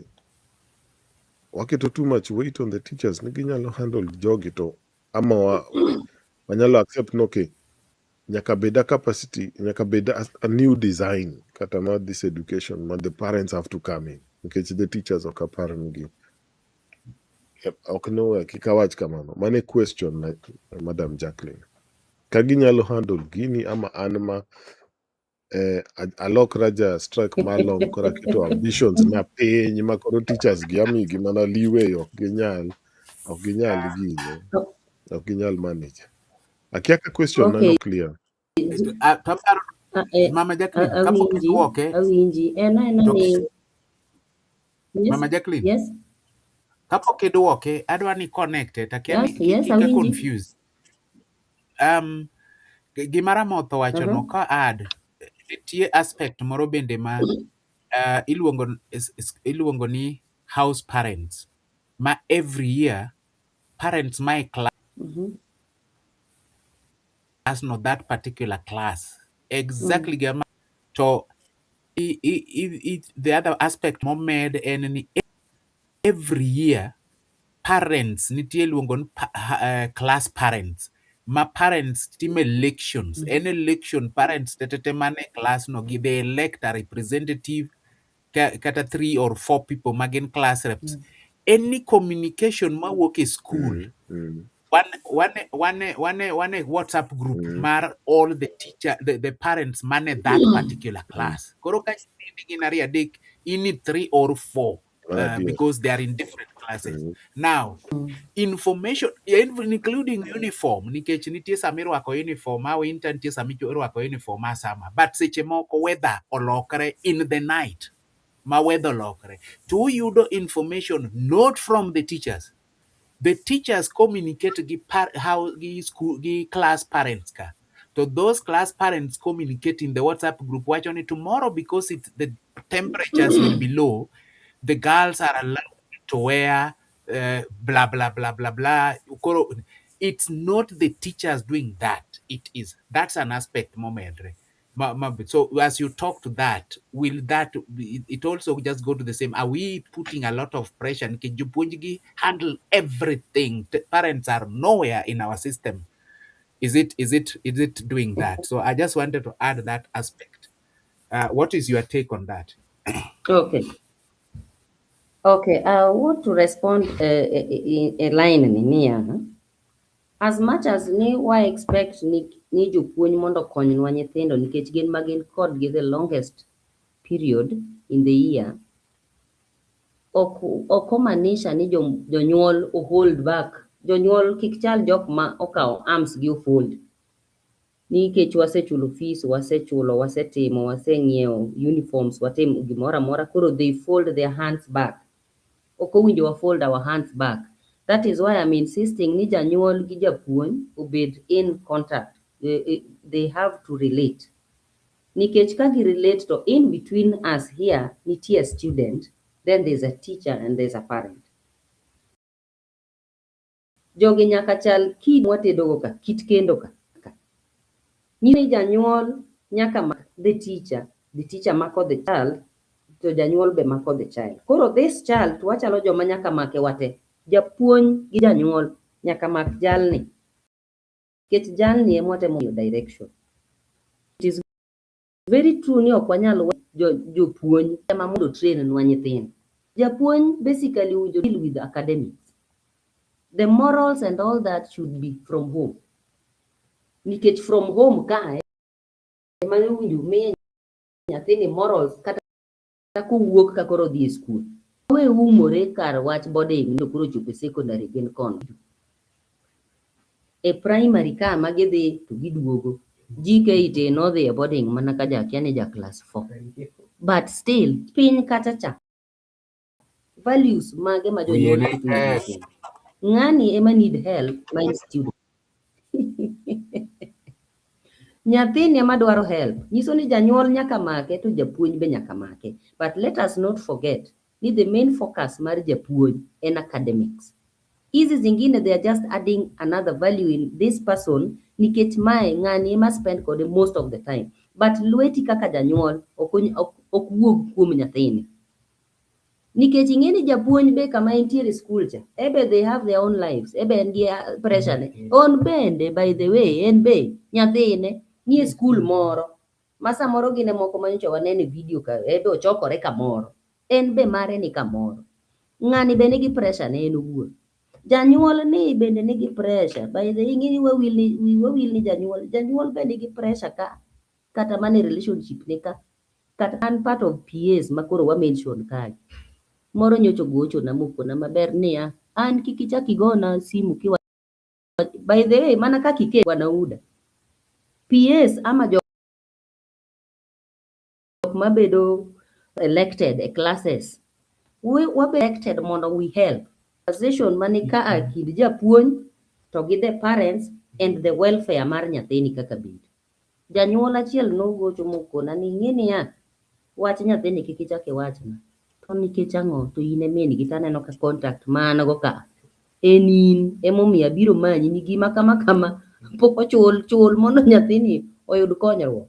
Janyuol okona ni kichak idwaro gocho kendo to koro go namba ni. Nyiso ni madam ni miya namba jaode mabe ok awach ni jaode. En the man ma oluongo koro ni the father to this guy. Omiya namba. Kidwa wuoyo koro next time about wach nyathini gi wach pesa. To koro go namba ni. Tapendo en mar ng'a? En mar wuon nyathini. Ema koro ichak wuoyo go from sani. Mano nyisi nang'o? Janyuol mi expect mondo bende okony nyathi bende gang'o? Bende gi pressure. Ben gi challenge ni. So challenges ng'eny. But nyaka wamany kaka wakonyo. Ok wanyal parent no dwaro boka. Maga ng'o mong'isi go. You know so i problems go. Maga ng'o mong'isi. So i problems go na. Don't give ko. Don't I like the way. But I like the way. Lakini ang'o miyo ng'isi ni in migoch ni bab. En mogoch ni ng'ano mondo ng'ise problems. Ang'o miyo keti situation ma very difficult. Don't nikech onge communication. These guys are not communicating, and whoever is going to hurt en nyathi ma nyako ni. madwaro ne berni. Nyathini. Ing'eni nyathini did not even apply. Nyathini nokowacho kata nugu. Jogi dwaro boka. Mane problem maduong' wan gi joma onge joma the people who should not be having children never have children. To Ramoth, I like the way Mama Majakini wachego. Ni the man may monego be the father. did you hear that? Yani, ni the man monego be the father. Which means Mama Jacqueline is already telling us that this person should not even be called the father of Odonje gimiwacho ni joma koromo yudo nyithindo ema yudo nyithindo. But I like a big problem one go. Yes. The people who should not have children are having children. The people who should not have children are having children. Moko nego bed gi nyithindo. Onge kata idea gimobo. GK. Watch.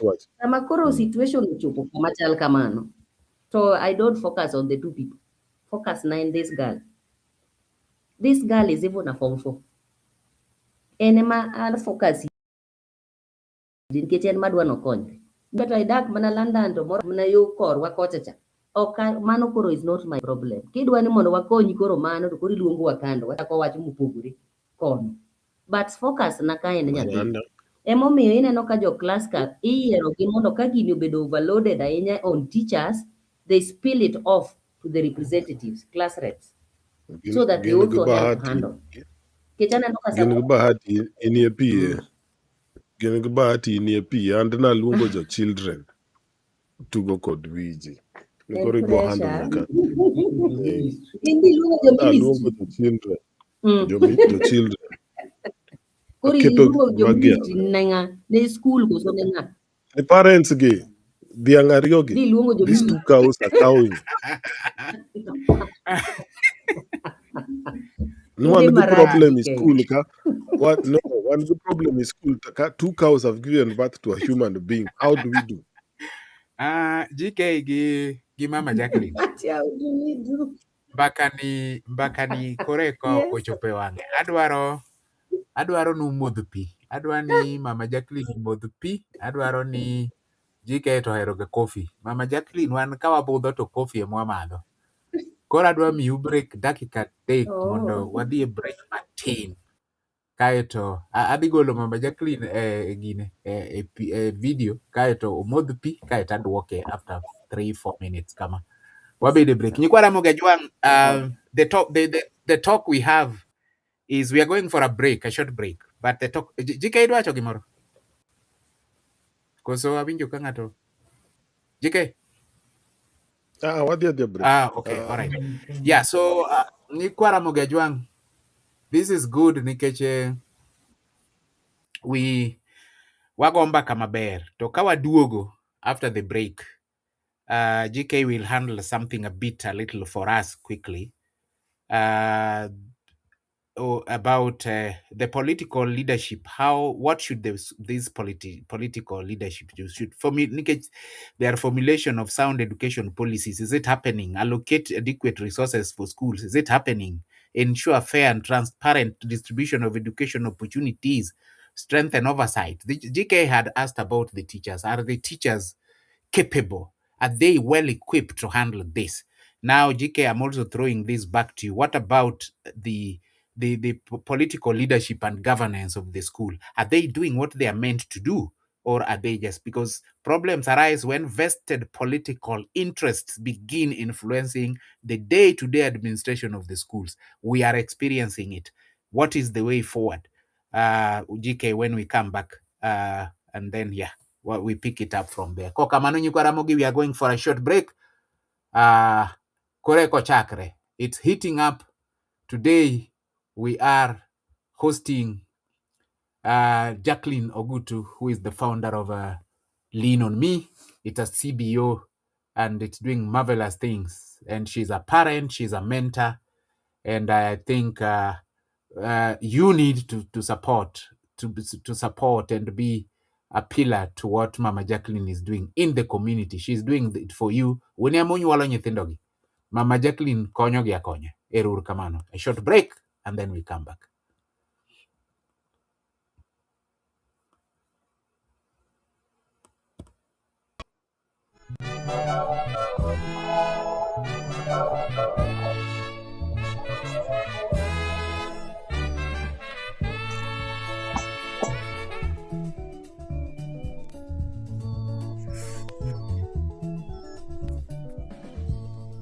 Vivu ni adui mkubwa kwa ujenzi wa taifa, kwani ndicho kiini hasa kisababisha chonja. Ewe ndugu yangu we, amka kumekucha, kamata jembe na panga, twende shamba. Hata wewe mwanangu, amka kumekucha, kwani hizi ndizo saa za kwenda shule. Hata wewe karani, amka kumekucha, kwani hizi ndizo saa za kwenda kazi. Vivu ni adui mkubwa kwa ujenzi wa taifa, kwani ndicho kiini hasa kisababisha chonja. Ewe ndugu yangu we, amka kumekucha, kamata jembe na panga, twende shamba. Hata wewe mwanangu, amka kumekucha, kwani hizi ndizo saa. Hata wewe karani, amka kumekucha, kwani hizi ndizo saa za kwenda kazi.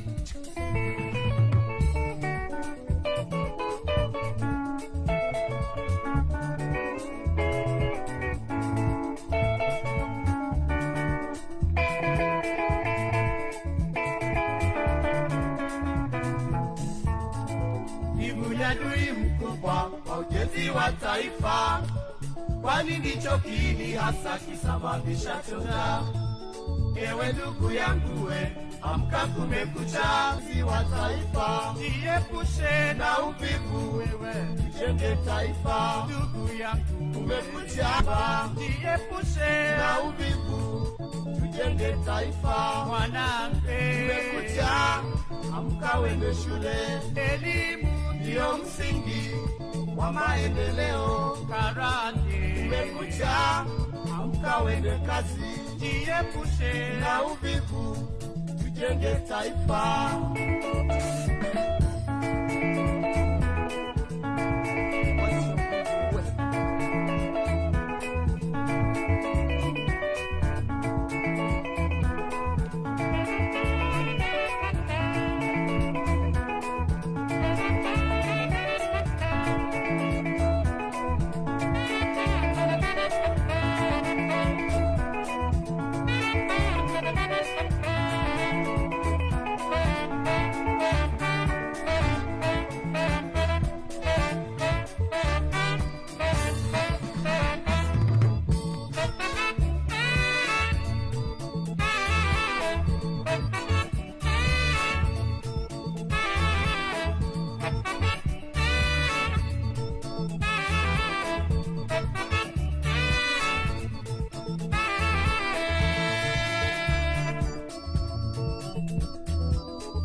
Amka we, jitayarishe uende shule kijana.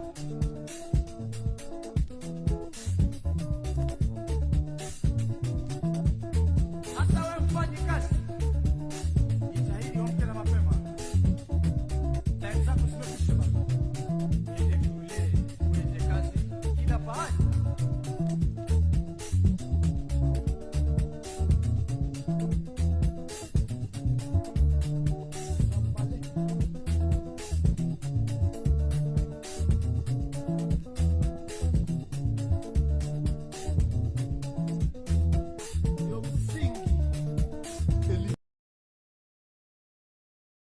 Asi nyikwara makajwang', mano en short break. Ka wam GK koda pong'o kikombe mar kahawa, Mama Jackie e pong'o kikombe ne mar pi. Awinjo ka Mama Jackie wacho ni that issue mar being optimistic and also ni ka kikombe ok opong' en half, nitie joma nene ni en half full to jomoko nene ni en half empty. Wan pessimist to gimwatimo ka en empty to wamudho manusno to wang'isi ni kikombe inyalo pong' bwana. Mano ok badha. Kikombe inyalo pong' kendo. ama oudo penjo wapi waiter? Yes, wait. Wapi waiter? Kikombe iko tupu bwana. Kikombe iko tupu bwana. Mwayudo nusno wakwako wamadho pup watieko nikech wan pessimist. Wacho ni hey, kikombe inyalo med e pi bwana, we ubaro wan kikombe nus kia from bottom kia nus from top. Penjo, kwani bani waiter biro mos nadi? Kikombe inakaa aje dakika 10? Kikombe inakaa aje dakika 10? Iko nini? Jomoko bende donjo to wacho Ramoth ni pea mtu kila mtu mbili. Kama walivyo. To tele iwinjo ja mbili no poko dhi skul winjo ni nyathine dhi nade. To riek mbili kwa sani yangu, lakini kipenje nyari dhi nadi skul. Mbili tu. Bas, koro mae mit bakwani nikech GK gima jowa onego ng'eni. This is why Ramogi Cultural Institute for Luo Research and Education neno go gik moko mopogore nikech Mama Jackie, one thing mamor go Ramoth samoche every time owuoyo to owuoyo about values, nikech values are very important. The values is in core and it's in tandem with the Luo consciousness, nikech koket value kuom ng'ato nyalo survive anywhere in the world. Kora more kama Mama Jackie wuoyo about values go. So just a quick one. Jawinjo amoro mang'eyo personally, this one Amasaka ng'eyo personally. She works at a school. Owacho ni last week was so tough on parents. She's in the accounts office of the school. So owacho ni last week was very tough for the parents, GK. The rule was ni nyaki clear all the school fees kapoko obed kodi gi meeting. School fees. So yes. imagine you have to clear all the school fees money put in go before the unrest started. The school can't talk to you. The first thing magingio clearance. Kise clear fees, eka they talk to you. So Owacho nani, it was very tough, very, very tough on there. Another comment from a parent, wacho ni Gimaramoth wacho ni jomachon ora chien kacha, not jomachon but chien kacha nyithindo no ok chiegni gi jopuonj ahinya. Owacho ni experience ma en go en ni jonyuol kanotero nyathi to weye lweti japuonj, to koro japuonj no take over ma owacho ni be ing'e ni nowenanigo an em wuonu to an em minuka. It can be very rough on you, nyalo chwadi even without koro onge kaka inyalo hero ng'ano. Nang'o mondo ke jonyuol odhi to boli kuome ni koro Mana dear. yes, Ingen koro mano wacho from experience. Ngacha ne onyalo nyono ng'uti kanyo nikech en the thing. Yes, ni jogi nyocha owena ika. Another parent wacho jopuonj odicha TikTok. Ano kawacho janyuol ema wacho, mano be aparo no wacho from the interest from experience. Akama wacho kendo mane kaka wache wacha ni jopuonj odich e TikTok. That's what one parent does.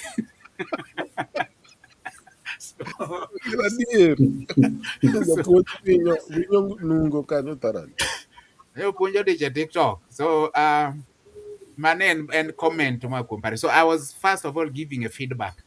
Mama Jackie, take a small break Martin. I want Ramoth mondo duoka ne wach mare nikech iduoko maler around the capabilities mag teachers. Are they well equipped and all that? But iwache maber, there have to be a collaboration. There can't be japuonj kata bed manani one and well trained gimotimo, ong'e gimotimo, en ng'at ma possibly did a bit of psychology, ong'e kaka onyalo deal gi nyithindo and all that.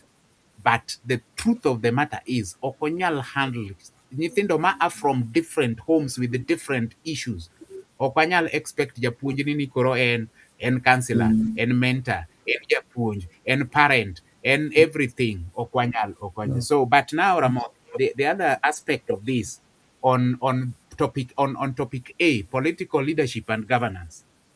The questions is political leadership has a legitimate role, legitimate role in education.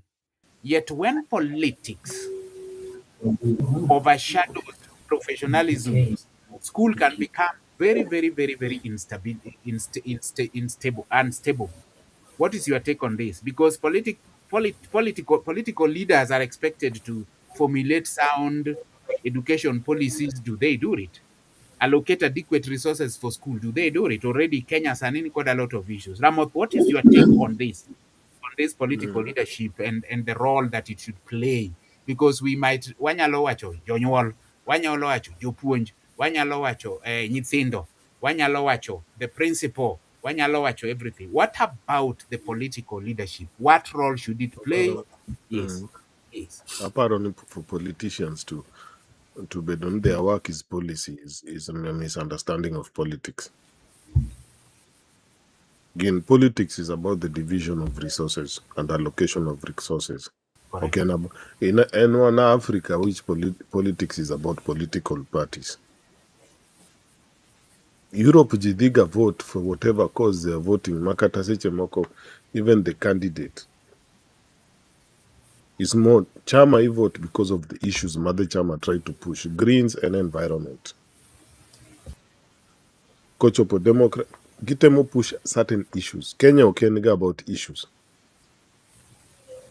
Mother populace. So the first problem one politicians, one politicians. People were man catch about a particular policy. The best moachogan the best thing manot imre is something like devolution. But manoken a specific policy madiko Uganda as such. Yes, governance, but okay, Lord, governance closer. But still the issues manentie before devolution and after podintie. And then ankoro the thieves obiro lower koro. Jomane oknyal chamo pesa machielo. So where does these problems come from? Or come from Gimano Wacho sometime there. It is the responsibility of Kata government. Mondo give me the youth a vision of where they want to go. The vision of where they want to go. Mana is important. Emakoro politicians can address issues. Gi address issues. Mami ya wachopo kuma onego wachopie. Teachers kati puonjo jogi. Give the skills mar kuma onego gichopie. Parents kami jogi covering kataka give resources and prepare them for that world magibo existing. Mana neno gani in Kenya is very broken. Onge kuma watero these youths katakwa tero gi school. Emomi school obet where we park them. It is where we park them when we live our lives. Majority of parents give park children in the school. Mondo wogi wanga for those hours adotimogika. And then code wogo, then I can handle them.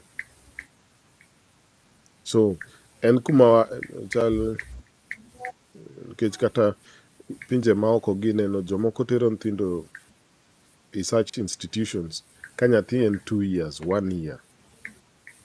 Gidwa dokitich and all these other things. So, kata the parenting, the idea of parenting is totally another issue. Now, if people really want it or want to handle it. It's giving birth and parenting in two things. But ngamanone gomi the family, this incentive ma take care of the children is the political leadership. It's the political leadership and the governance structures. Emma nyakami the parents' motivation mane no Okay. What gi ntie benefit to raising these children, madi protect the nation, madi enhance the nation. Mano kane kan kanyo. So the lack of a vision, kumawadi, mawachoga many times, the lack of vision for Kenya. Nane Achilles heels, mad this whole thing.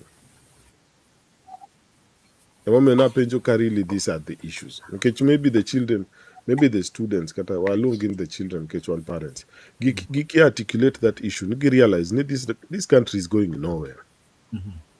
The only thing is idu anu wadi soma waso mondo wadi abroad. That is all. That is the whole goal. That is the whole aim of this thing called the nation called Kenya. So maybe he realize it is not working. That is Jomoko could do a work. This is the first time in Guinea, Team Rega is an African. People do not notice it. Now you're having generations who really love to be in Africa. They really like to be African. Mano has been a problem for a very long time. For thousands of years, Sani. Most of us do a bit somewhere else. But Sani, you do a generation, Katanine no time, Moroma, Majin Zicha, Nine no kata kagi wacho gikmoko gi discuss, to wachon Kenya sitoki. Kenya si hami. It was actually a slogan. Kenya si hami. Kenya ni home. Kenya ni compare generations moko mambele gite. Kila ngato ko wuok to osedhi. Kila ngato concentrate dhi. Wachango bwana. Ngane na America bwana. Ngane ni kukiri bwana. Wadi bwana. Yes. So ineno even this idea, no one generations who from now they are starting to love being on this continent is something pretty novel. And kima novel kabisa. Sama government to ngiso ji kaka ngiso ji kaka wanyalo we nthindo wakoni wadi awe nthinda is school boarding aditi Qatar. To you don't think of it to do a work, you do this place and the place is not supported or can resourced. So maybe Mano is the core of all this. Katako watch ni Katakono Madam Jacklyne no actually. The first problem is no one to talk to. So wapenji, for example, Yatini Woyo Kodi about the future. To realize ni en vision for Africa into yongego. In vision for Kenya, Kenya can be better. Into yongego. Yani survive Kenya. So any parent nyakaring. Nyakoring. Okodua bet ko this conversation.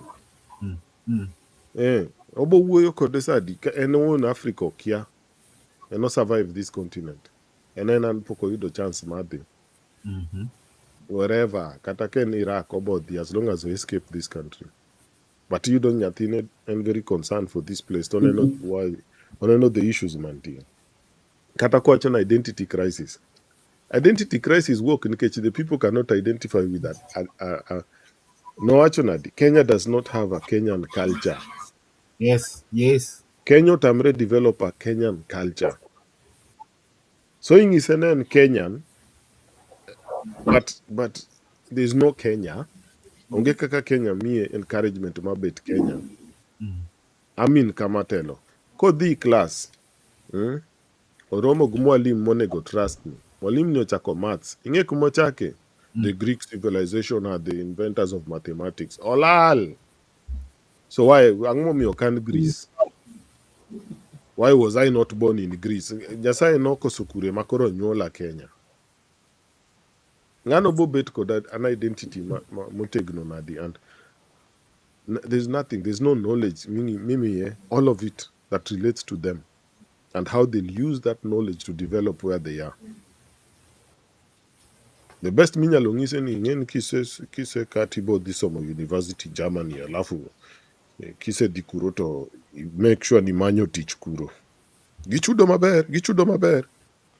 Ma after these years more setting of this nonsense. igoni kwan Ramoth igoni nyaka kwan gi dollars kata euros kata pounds. Emigoni go kwan. Yeah. Alafu nikech gimomiyo wacho kama telo. Remember, the Kenya mwawantieni, the biggest resource, the first source of revenue for Kenya and diaspora remittances. Okay, Yes. kata trade.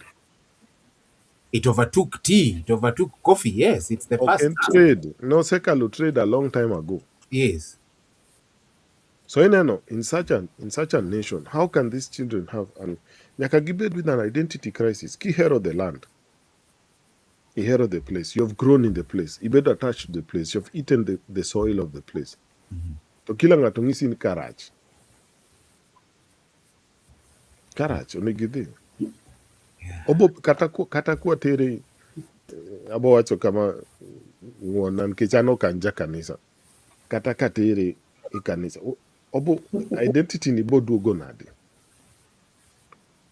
Nikech kata Yesu no okora wawera. Mano politics Madam Jacklyne. Akuinya. Affirmation. Inge gimami ngato the most interesting affirmation is your history.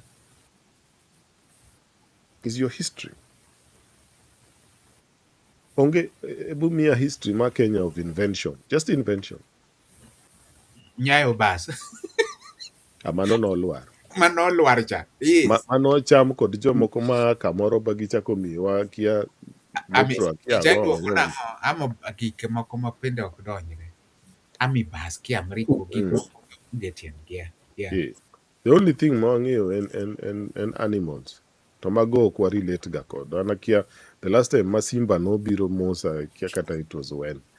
Pokaneno. So ineno these things roll over and personally aneno the lack of political leadership, which is not in terms of slogans and policies, in giving the country a vision, a mission, and then resourcing the way to that mission.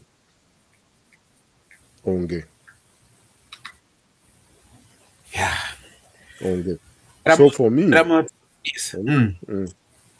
Kagole as a solution.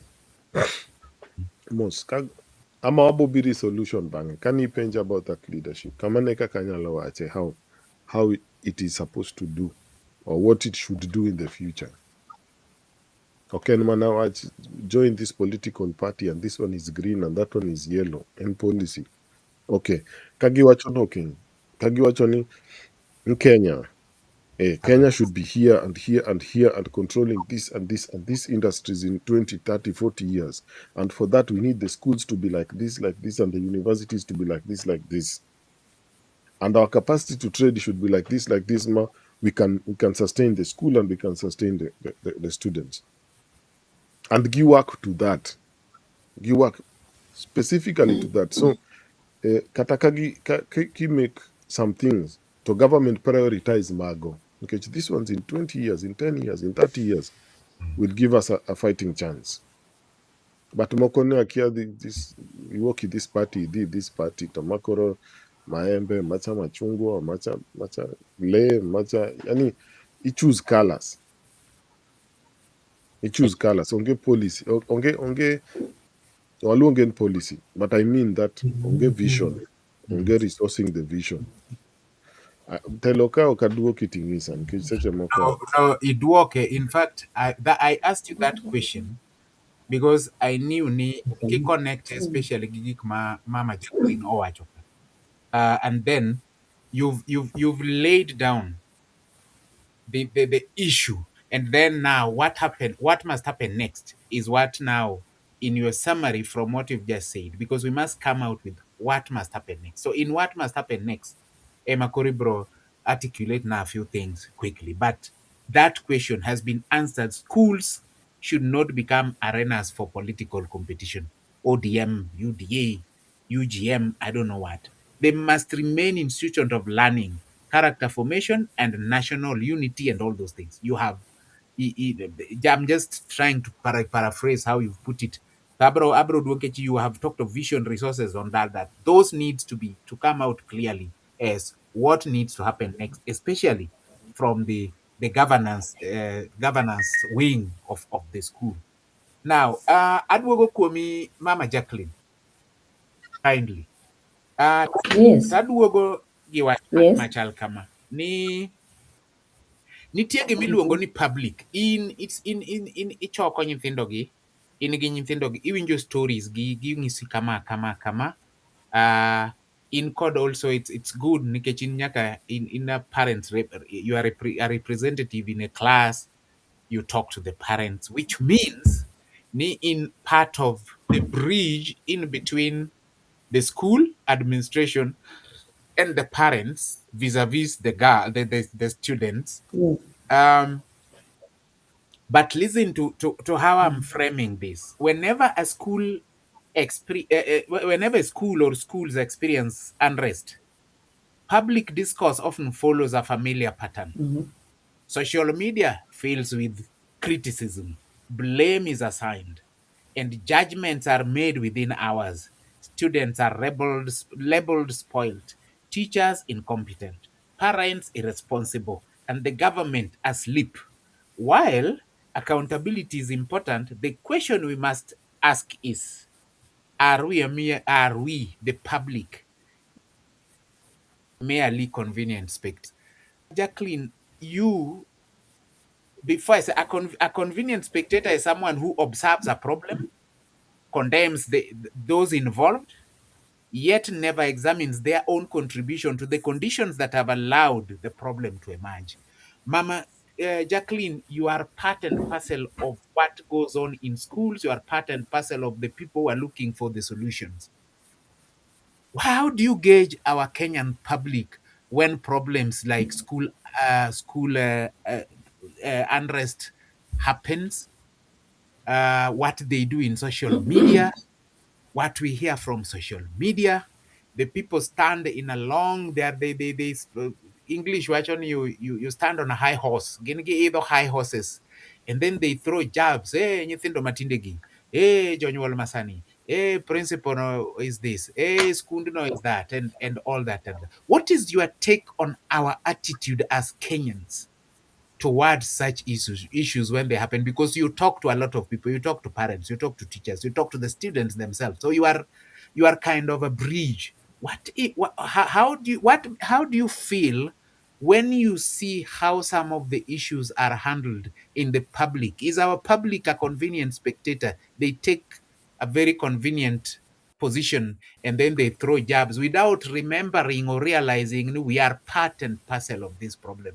And for example, one of the a parent actually said teachers are on TikTok. That could be one of them. The teachers could really be on TikTok. What are they doing on TikTok? That's a question we could ask. The students could be copying from, or their attitude could be picked up from how the public perceives things and talks about things. The last example I'm giving you before I let you come in. If I am a parent who talks badly about the teacher that teaches my child with the child, how do I expect that child to respect that school and respect those teachers? What is your take in all this, Mama Jacklyne? Pero come on. Erokamano ahinya. Iwinja? Maber kabisa, dhi mbele. Okay. Okay.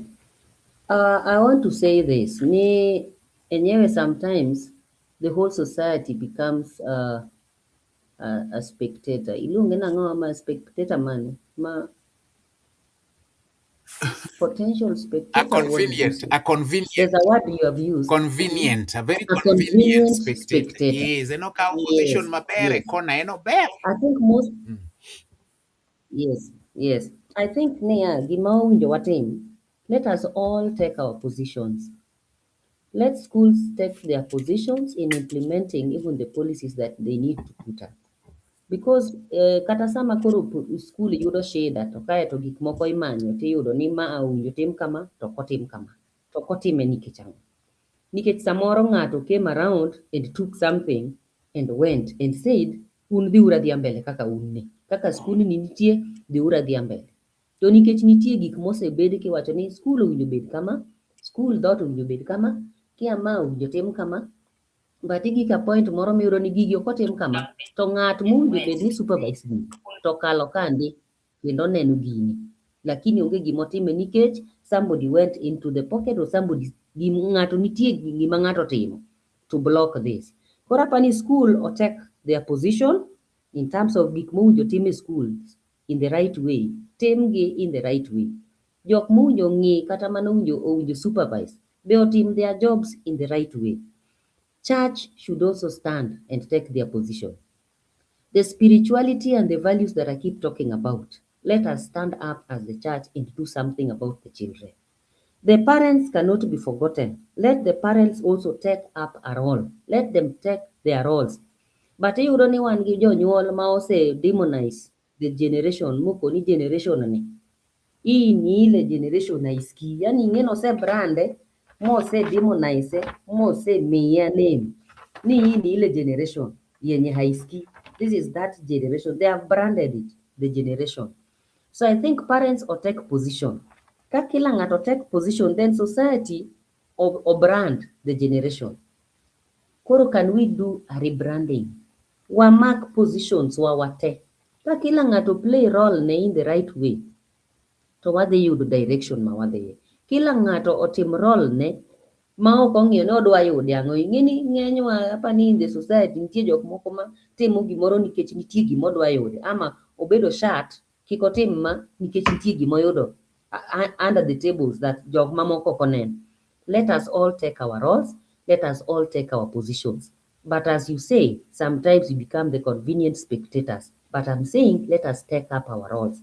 Ng'ato ka ng'ato okaw role ne in the society. Schools or run their roles, church their roles, parents bendo take up their roles. The whole society should stand and take up the roles. Nikech wate wang'e kuma koth nochako gowa. Ipenjowaga ni koth nochako gowa kanye. Kuma nochako gowa, nitie jomoko manowe roles. Can we pick up on our roles so that we salvage our society and we salvage the lives of these teenagers?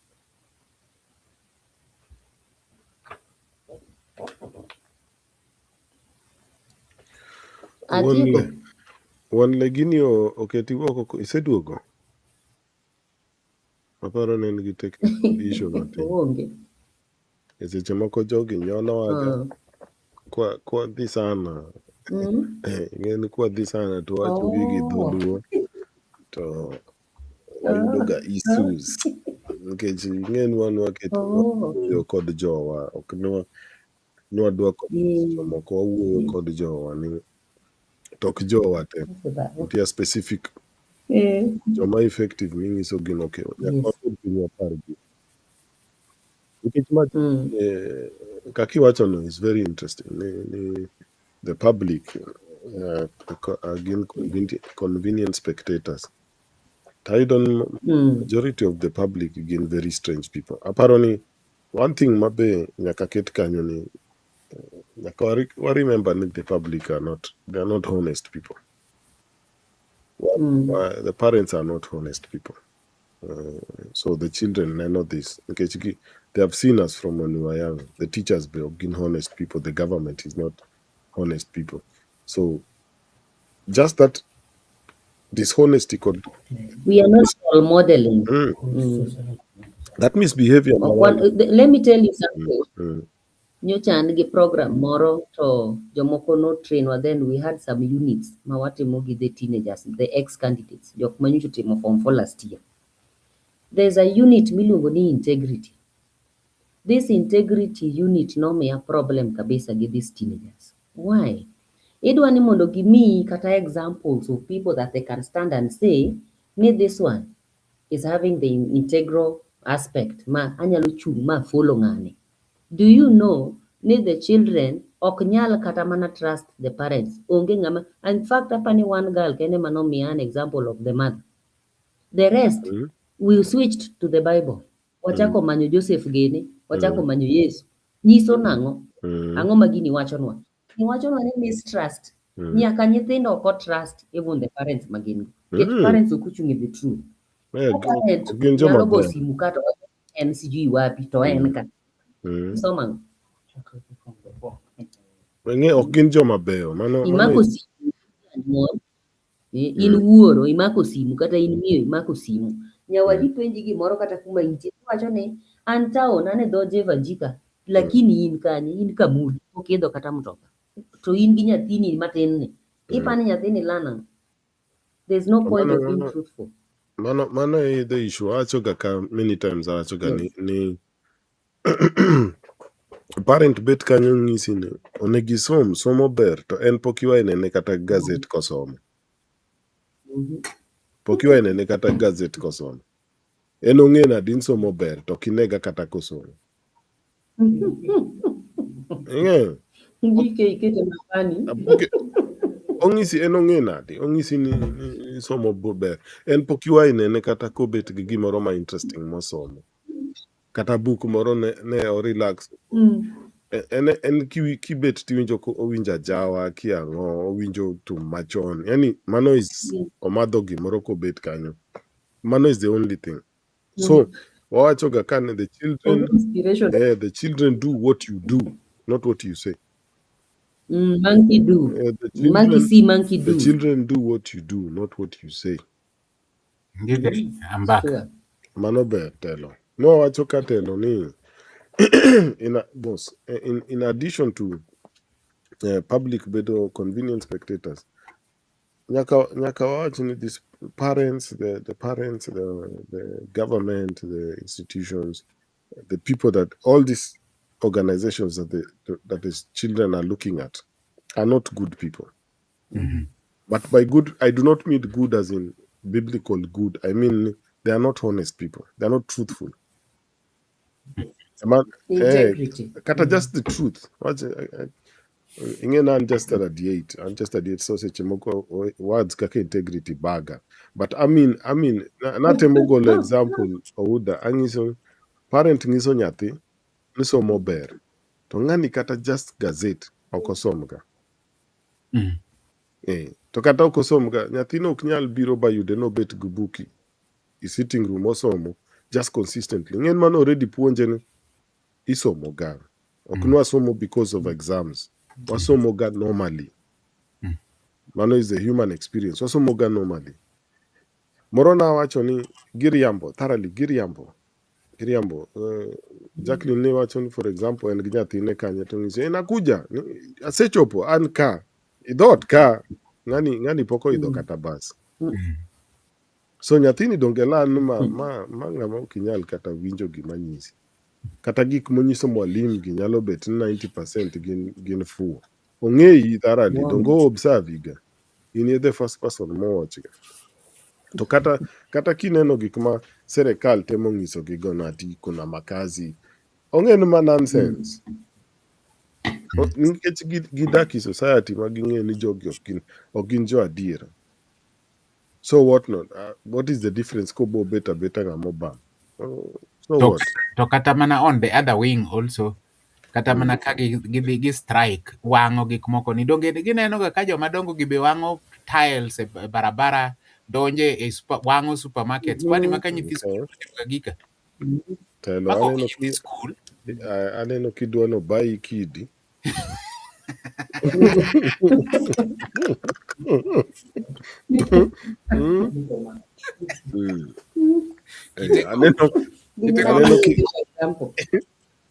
Kitego wang'iyo go. Yes, the parent GK.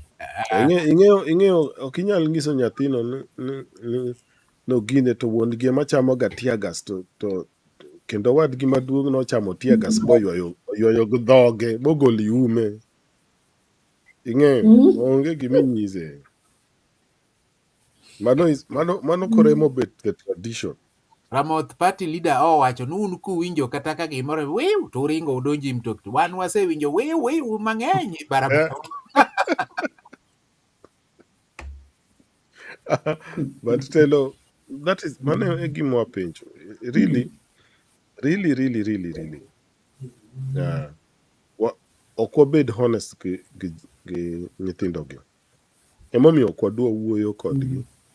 Nikech nitie gik ma watimo ma if kwa wuoyo kodgi they would find out. Emomiyo wacho it is easier mondo watergi e school and leave them there. Pod adwa live life. adwa live life. Pod wayolo. Donge ing'e yolo. You only live once. Koro nyathini to ni ot katama dhi. Omit korushe i boarding. Boarding ema ber kode. Mondo kik one sami timo Nyithindo gigi. iparo ni pando nigi gigi to ne giseng'eyo chon timbegi. They know. Telo kata ne giseng'eyo timbeni. I skul kuro ema koro giyudre gi nyithindo moa i udi mek monsters. Yes. Telo video mantie online ka students gi chamre i class. Koro kowacho adier. Telo gigi opong'. Is amazing. Gik ma labda an very shy. No kanyal neno kako anyalo timo gigi i class. Normal. Telo ma 2026. Ayie. Moken time ma unu strike nikech Kinyasa cha. Gik man tindo gi donge ni golo no example moro ka Ouda. Ni kijana ni although ma notimre kuom nyiri. Nigono to man en school ma Western. Kijana moro oseriembi school moro min gi otere in another school. Yes. Kucha oyawo cult school kacha. Oseyawo cult ma en joka worship ega kaka nyasaye moro. Osepuonjo jogi kata kaka gichamre i boys school. Mang'ata achiel ni. This one problem. This one Yes. achiel ni. Obedo transferred to another. Donge problems kata obedo transferred kode. So en nyathi achiel, but kako o move the school is different. Emi wacho kata kwa paro nwa kete i school, nkech nwa paro gani school is a safe place.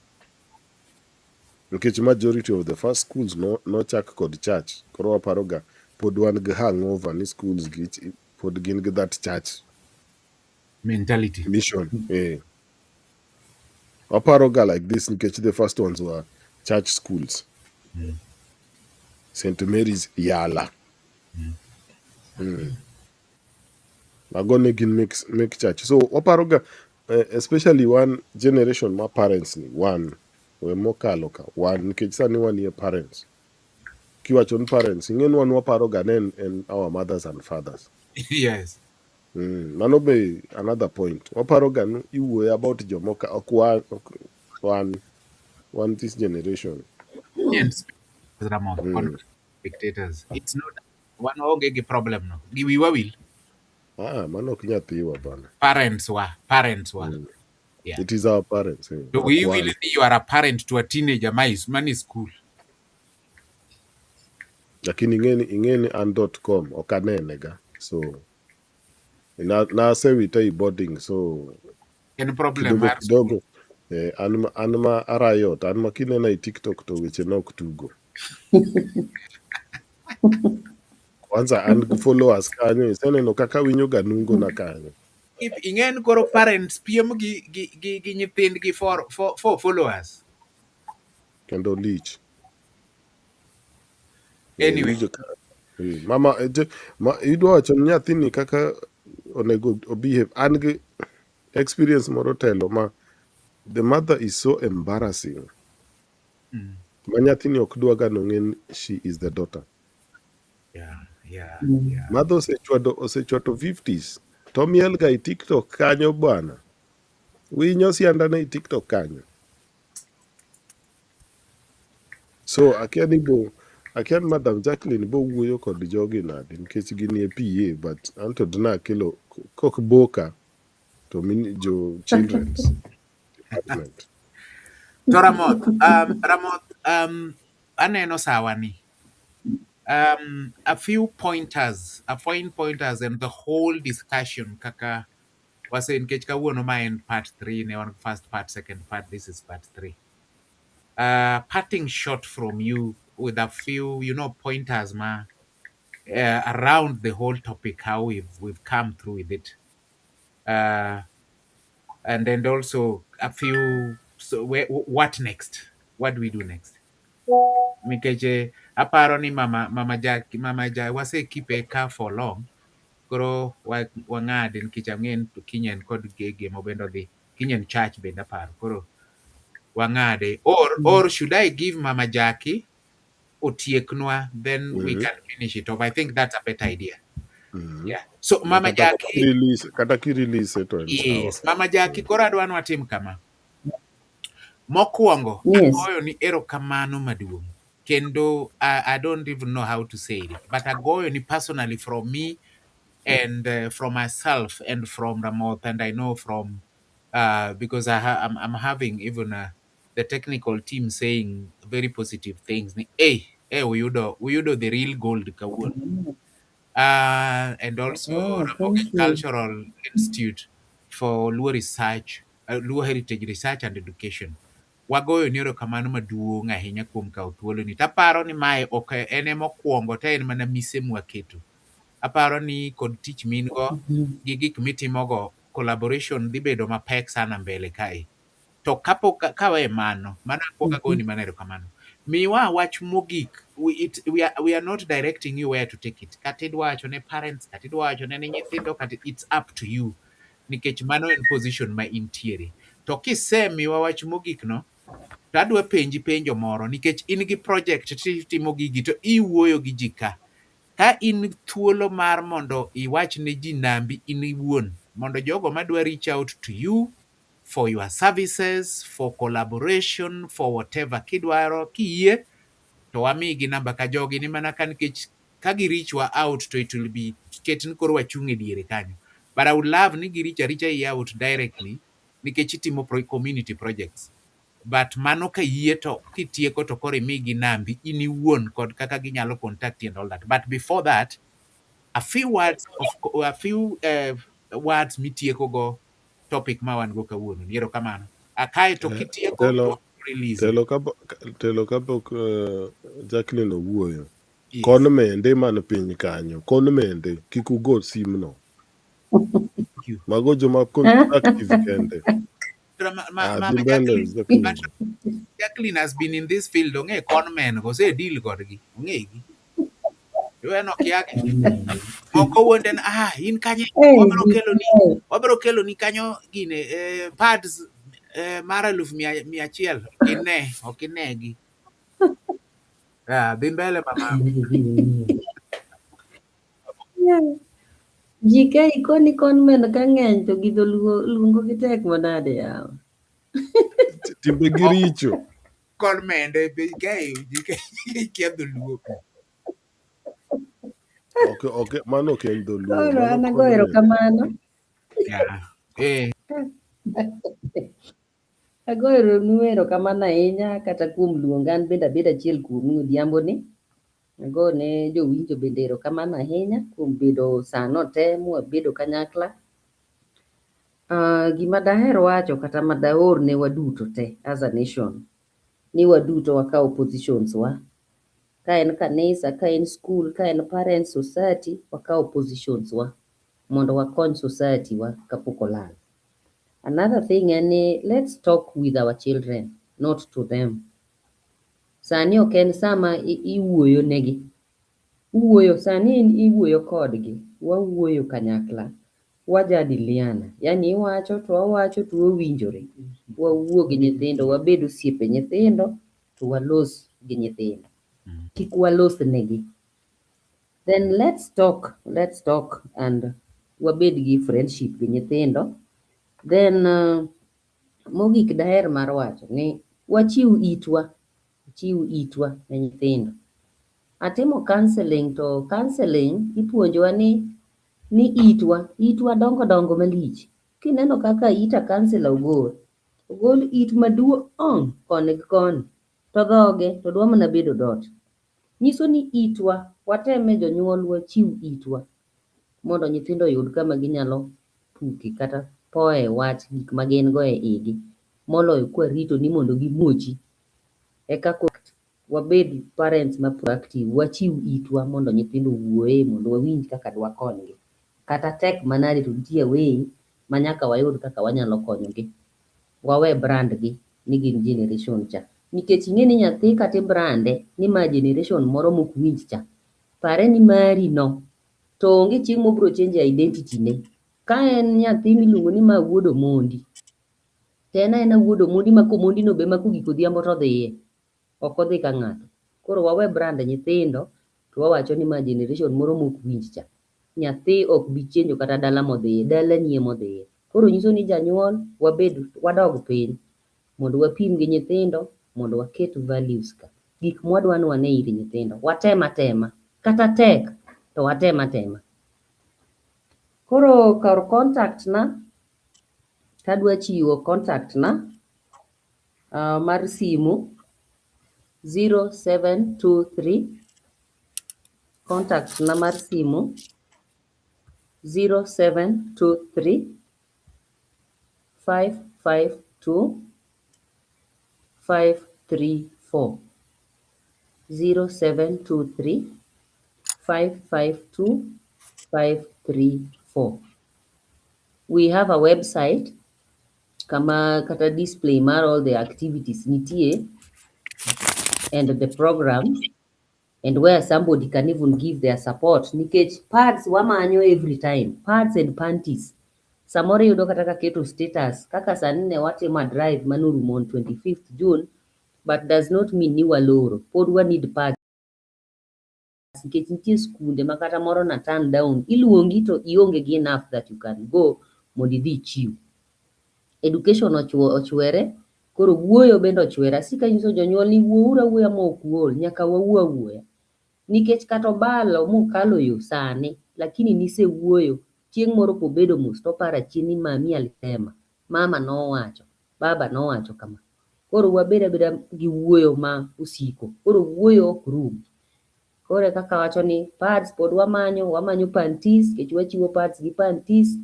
Wayudo jok manyalo ng'iewo ne boys be boxers, wachiwo ga nyaka boxers sama wan kodgi.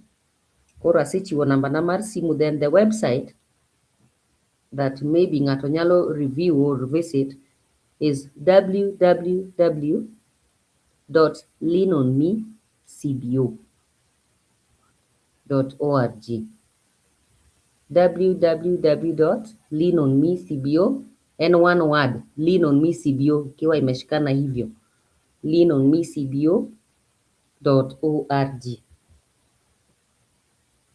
Ero kamano ahinya kuom muda ma wabedogo, mana kaka iwacho ni kiny en chieng' Sunday to kiny an gi commitment e church, koro adwa ni mondo akwa rusa mondo awuogi, koro apangra ne odiochieng' ma kiny. Aduoko erokamano ahinya. Erokamano ahinya min Jackie, Mama Jackie. Kapok atieko kaeto Ramoth Bogoni oriti kaeto waweyi to mana mapiyo piyo. Jowinjowa, mano ne wawuoyo gi Jacklyne Ogutu, a mentor, a trainer. She has mentorship programs in schools, churches, within the community, working with teens and young adults. Uwinjo uduto mana gi itu ma wan ok wagonu mbaka, ne wagonu mbaka ni mama moro nyo wawuoyo go to timo ma otimo ma. Uwinjo un wegi. Namba ne 072 355 2534. Ka in janyuol, in ng'at morito nyathi moro nyathi ma teenager, in ga youth, inyalo tudri gi Mama Jackie through namba no. Website www.leanonmecbo.org. Wamor ahinya Madam Jacklyne Ogutu kuom biro, kendo wagoni erokamano ahinya ki ona luong mane waluongi. To kaka wawacho no, wabro wuoyo kando mondo wan bende wanane to wanyalo timo ang'o ne nyithindo ma especially school ma moro manyi iwacho ni onego idhiye to i cancel no. Aparo ni I can commit as myself, nikech magi gin gik mwanyalo timo, and wanyalo commit ni watimane mondo waneane gima wanyalo timo mondo program no odhi. Mano bedo erokamano marwa bende mar ona biro wuoyo gi jogi, nikech puonj mipuonjo kawuono ni en puonj michuloga. Ing'e nawacho ne ga ji, wan wachamo gimwa wacho. Counselors, psychologists, wan wakoche. Ramoth wacho ga ni en jaricho, an tawacho ga ni wan wakoche. Ramoth jaricho wan to wan wakoche nikech wan wachamo gimwa wacho. Omiyo I will talk on the sidelines, Kweli. but nyikwa Ramogi Ajwang, if you have a pad, you have 2 pads, you have 3 pads, please get into contact with Mama Jacklyne Ogutu, the founder of Lean on Me CBO. You've heard by yourself what she does is not some myth, is not some ghost that we would say. And in fact, she did very well. You can see herself. So the ghost is not talking to you. It's not AI. It's a real person. Therefore, the number again 072 355 2534. Website www.leanonmecbo.org. But a warning, we need genuine Luo and genuine Kenyans who can stand up with the cause. We don't entertain Mikoras, and we are so.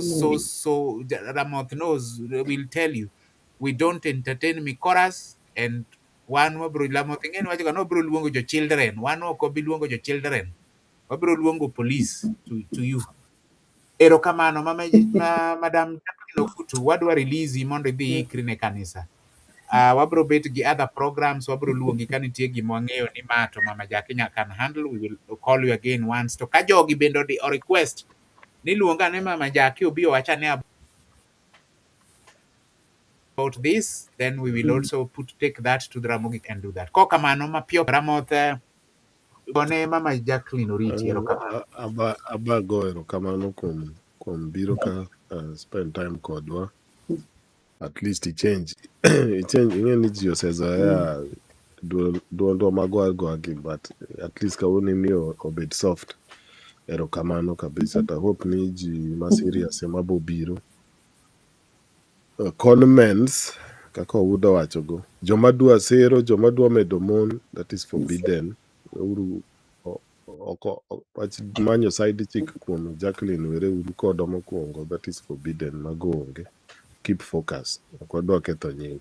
So Madam Jacklyne, erokamano sana, imiyo information maber kaka parents. To hopefully wabo bet kod another session mondo wa discuss progress kata ka sessions moko mondo wane progress kaka dhi, nikech nyaka wabed i life ma nyikwa. To seche moko kaka chuo bet difficult nikech kiaka discuss periods tek, discuss panty size tek, so kanyo ukonyowa saidi. Erokamano. Discuss nikech sani hashtag wa madhisia ne en period friendly world, and we want everybody to be involved. Janyuol mam baba dhi adhiya gi nyathine ma nyako to kone ni pad mane midwaro, en ma kose en ma mane ma in go sawa, en ma ting'iewo ne maber ko ok iboye gi gazet.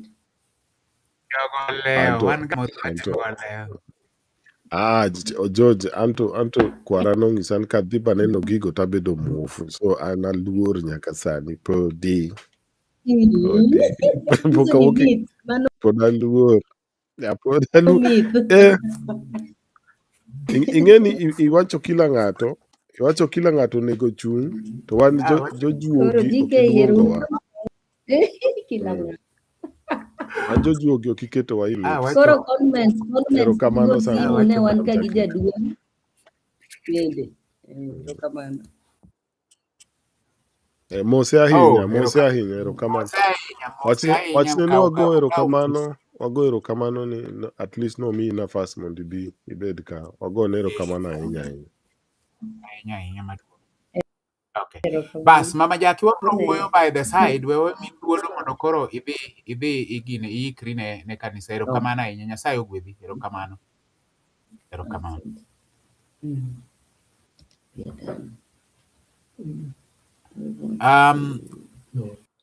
That was I think that was it spoke for itself. I'm not gonna say anything around it. But Ramoth, I think we need to wind it up. And I bring this back to you. A roadmap, especially for the whole three parts that we've had: first part, second part, and third part. Give your final, because this, remember, is the third part and is the end of it. If we have to bring a session, it will start possibly for a new series and a totally different direction. But this comes to an end because we've handled the 6 people that we wanted to handle. And when I talk of the 6 people, I mean the topics that we're handling. Political leadership and governance, those are people. The public, the convenient spectator, those are people. The students, those are people, and all that and all that. So your roadmap on this topic as we finish it, connecting it with, because the whole thing, the Western has tried. He's tried to influence our everything. We are rotten. So the roadmap, we are rotten because everything we're doing, we want to bring up kids in a way, and they are influencing them. We don't know how to handle them. The other day I posted, we know everything. This country knows everything in social media. They have got everybody knows something. Even fools are experts in social media. The only time they drew the line is when they don't know what to do with the teenagers, and that one they don't know. Nobody posted anything. Well, let's do this. Oh, this is the solution. No, none of them. I listened even to the conversations that were had on some radio and TV stations. It was too academic. There was nothing that came out, that came out as a roadmap that, okay, as a country, because of these kids and because of what is happening, we are moving this way. But it is the design. The system is working, Ramoth.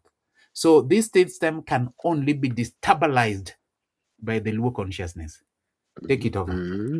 Erokamano sana tena.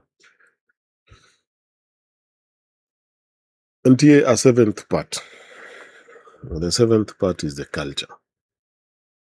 So the culture has to do what it has to do. Nakobed with institutions manyalo carry this weight. The teachers alone, the politicians alone, the ones we have, especially the ones we have, the government we have, the schools we have, the type of students themselves, the children we have. Jogging in foreigners. Somebody else controls their values, their tastes, their desires. Mago already are locked down. So, Okane, how we will restructure their values and their tastes and their likes if we don't come with a whole cultural framework. When you do that whole process, these are people who they are like addicts. They're addicted to this destructive elements or destructive culture or destructive traditions. They are completely addicted to it. So it has become them. It has become them. So separating them from the addiction needs a whole framework, just the way addicts need. So we have analyzed all these other angles, and we have been told the desires or the issues that the children think are the issues. But now the culture the culture nurtures everybody. The culture nurtures the government, the culture nurtures the politicians, the culture nurtures the parents, the culture nurtures the students, the culture nurtures the crowd. That is the responsibility of the culture. So the way forward is the culture marwa, not the traditions, because the traditions have failed. All this is happening and the traditions have been there for a while. So the culture can go back to itself, restructure itself, or go back to sense, and then after that, Obo save the children. Even if other people do not care for their children, but ours, okay, Chokwan responsible for the children of others, not responsible for ours first. We think of be trustworthy if we cannot give them solution first. Ekajo Mokobo Biro ask us for the solutions and apply it. So when you bet with a constructive conversation, a conversation ma very constructive. Moko donji this kakawa donjo guy tribalism as such, instead of culture itself. So restructure the culture, or body structure the whole institutions, and to take care of the whole thing. because it is not only the children, it is the kakana wacho. The parents are also suffering, the teachers are also suffering, and all of them have nobody to hold them up. And in my own opinion, and this is a personal opinion, Katade Church itself is confused. It is completely confused. So hopefully, Kaginyalo Tiyo with it and it works, it would be nice. That is still to be seen. But and from where I stand, it is also confused. Or else it would have sorted this issue a long time ago. The church would have sorted it a long time ago. That does not mean no one has a problem with religion or what. I'm just talking about the institutions and here's the way they are. So mano and kamane kakana in one day. The culture has to come up. And it is the omit in case that is the part that we have control over. Not so much the government, not so much the schools. The children are addicted to other things. So one very limited control over them, not the parents. Kakiwachu, they are busy and again occupied with their work. And the schools, curriculums that have been set. So there's this cultural element that is missing. That's why they're behaving like this. Or Gibi understand katagimi wacho. So one lane kanyo. Maler antiere. Awinjo maler kabisa ya. Waduok nigo. An kamane kakanen. Ramoth, the seventh pillar, very important. You know, towards the end, ka ingi Mama Jacklyne, woyo, I reflected on something, and what the two of you are saying was that before we ask what is wrong with today's students, youths, teenagers, whichever word you want to give them, perhaps we should ask what kind of society have today's students inherited from us.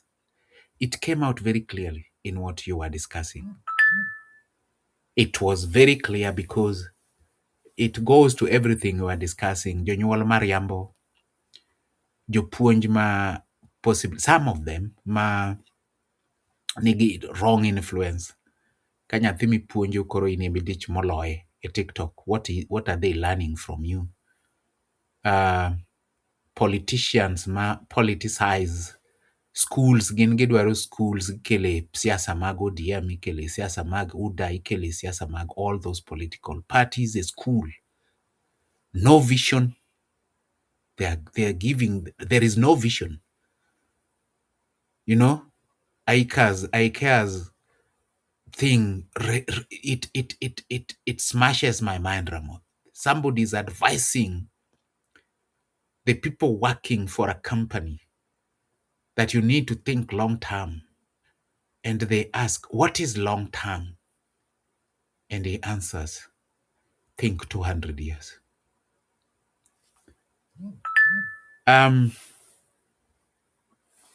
Because school unrest is not merely a school problem. It is a societal mirror. If we only watch, judge, and ridicule from the sidelines, we become spectators to a future we are helping to shape. But if we choose to engage, mentor, model integrity, that you are talking about, Ramo, that integrity, ibet ginya sofa to ngato sim nito in kanye warom kama or to ni ane chiro ase walk on adhilimo kia kanyan, and you're sitting in the sofa set in your house with the child. This child is looking at you and asking, really? Like, really? You know? So we have to build a nation. So we must, first of all, we have to become partners in building the schools and a nation where discipline, responsibility, and hope can flourish. But the seventh pillar, Ramoth, because at a deeper level, the crisis in our school is not simply a failure of discipline. It's a crisis of consciousness, Ramoth. It's a crisis of consciousness. And the Luo consciousness teaches that wisdom precedes knowledge. One may acquire education, wealth, and influence, but without rieko, wisdom, those becomes dangerous tools. Ladies and gentlemen, it has been a night that has been we've taken to reflect on our society, especially how they are handling the young people. Remember when we started this topic, I told you we are discussing it as parents, because we are parents to teenagers who are in these schools. In some of these schools, we may have different experiences. We may bring different perspectives. The bottom line is these youths, these teenagers will never do what we say. They will always do what we do. In fact, they will do it better. And so what happens? What you do while hiding as adults, them they do it in the open. That's the difference. They copy you better. They do it better because they are better than you. They've learned from you and they perfected what you have been doing because you've shown them the way, so they become good and better. You know, a student will always be better than a teacher in most cases, because a child who starts in grade 1 or a kindergarten rises up to become a professor like we want it, but that teacher might retire as a kindergarten teacher. So that's basically what your young people are telling you. We are better than you. If you hide your sexual escapades, you take me to boarding school thinking, I don't know that now me, I'm going to perfect it at school. Those things that we are discussing, because we have to talk about these things. And therefore, that is why you need to know what your child is doing.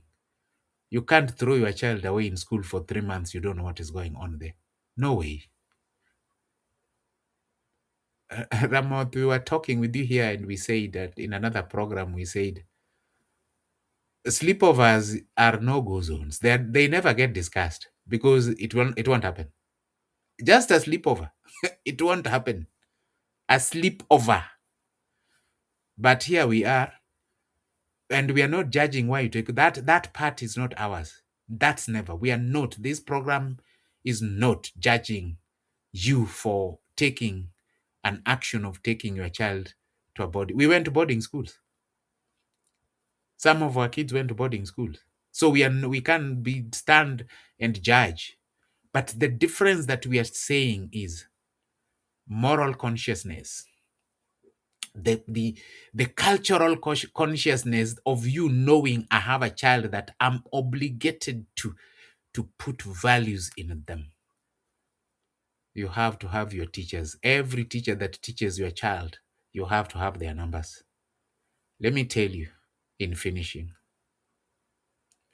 80% of children in discipline get cut down so long as there is a communication between the teacher and the parent, because the child is in the middle here, knows, hey, if I do anything wrong, Mr. Onyango is going to report to my father. So they are very cautious. They won't do it because they know there is a communication between somebody is watching. But a child who knows, in fact, they don't even want to stay home. They want the school to open quickly so that you can go throw them in school so that they are free. They can do whatever they want there. You don't know what they are doing. You don't care. You will see them when they come back for halftime again or when school's closed. It has been a pleasure hosting today Mama Jacklyne Ogutu. It has been a pleasure hosting GK Ramoth. And it is a pleasure that this opportunity has been accorded to me by Ramogi Cultural Institute for Luo Heritage Research and Education. I am delighted that we had this discussion. The amount of reactions coming shows that we had touched on a nerve that needed to be touched on differently, not as just as usual, as casual, and become very academic about it. No, We needed to go deeper. We needed to push it. We needed to do that with it. Maybe you picked one thing as a listener, as a parent, as a cultural champion who comes here every day. Please apply it if it will help you. Because at the end of the day, such discussions that go deep into the midnight and you're sitting with us, surely you must come out with something that changes the direction of how things have been going, especially with your kids. It has been a pleasure. This topic comes to an end today with part 3. I was your host, Jojo Uda Wonle. I want to bring in GK Ramoth to finish it up. And then, I don't know, time has gone a lot, but we'll see what we can do. GK, close it, connect us with the elders as close. Yes. Erokamano kabisa to the cultural champions for being here with us with Kodwaka and spending this time with us on a weekend. Ni bedo occupied gi gik moko ni keto gik moko e wiyi kata e mbele ni timo gimoro gik moko mopogre, but in ka appreciate kabisa, go erokamano maduong', erokamano mathoth ni in ka. Erokamano ahinya. Ing'iso an adier, uhero nyithindwa gi adier, uparo nyithindwa gi, nyithi luo uparo gi kendo udwa ni gidhi mbele, udwa ni gitim maber e ngimagi. So for mano wagonu erokamano. Unie solution, unie future. Unie solution, unie future. Wan wawuoyo mana for the solution nikech already exist. Mano e pleasure ma wan go. Erokamano uru. Kumuntie, kiwuok, kintie, kidhi nindo, kichiew, kama intie, erokamano ahinya kuom bet kodwa ka. Second adwa wacho ni erokamano to Ramogi Cultural Institute for Luo Heritage Research and Education for miwa this chance again. Mano wabo medo wacho nikech en gima wagolo e chunywa, wawacho ni erokamano tut, erokamano miwaga tegowa, miwa support, wuoyo kodwa, discuss kodwa weche, yudo direction, miwa covering. Erokamano ahinya. Erokamano ahinya kendo umed mako lwetwa ka wadhi mbele. Erokamano Uda kuom host, bedo kodwa ka, kata ka ne nitie technical issues but niduogo to intie. Erokamano. Erokamano kuom kwere be, kwerewa mosekalo, kwerewa ma gin jodongo, ok kwere te lakini kwere mosebedo jodongo, mosechung' gi luo, mosebedo luo, waluo. Erokamano kuom bet erokamano ni pod untie. Erokamano ni gik manuwenwa, nuwenwa rieko mamalo, nuwenwa hera mamalo, ma podi wakunyo gik manumiwa, to pod wayudo mit, wayudo gold manuketo i wach, nyinge everywhere. Erokamano sana nuherowa. Butimo tijno to nyinge u ng'eny, ahero luongou kama nyinge u ng'eny sana. Erokamano. Mogik ago erokamano be nyithindwa. Ago erokamano ne nyithindwa. Mokwongo nuntie. Ago erokamano sana nuntie. Medo bet kodwa. Wang'e ni labda wan gi rem moko ka gi ka. Wayie, waduokre podi, wagerre, wadok kuma ne wantie. Ang'e ni nwaselwar lakini wadok. Erokamano kuom miwa chance. Erokamano ok wabi disappoint u. Wabotimo gima onego otimre. Erokamano kuom miyowa kata nafas ma lan ma puonjruok, bedo parent, bedo janyuol, deal kodu world ma untie, challenges mukelo miyo wagrow. Erokamano ahinya. Erokamano sana. Uda, amigo wuoyo kod DJ ne konyalo timonwa gimoro matin mas wuoyowa. Erokamano JK. Atimoni erokamano in bende as a person. Kuom kawo ga thuolo mari biro moderate these things nikech you always bring in a very very deeper sense. Atieko kapok awuoyo gi DJ ranene ka awuoane kode, but atieko gi my reflection for tonight. A society that teaches children only how to succeed will produce capable individuals. But a society that teaches them who they are and what they owe to others will produce men and women of character. Luo consciousness invites us to do the latter. Erokamano JK. Erokamano Nyikwara Mugejwan. Thank you for always being with us here.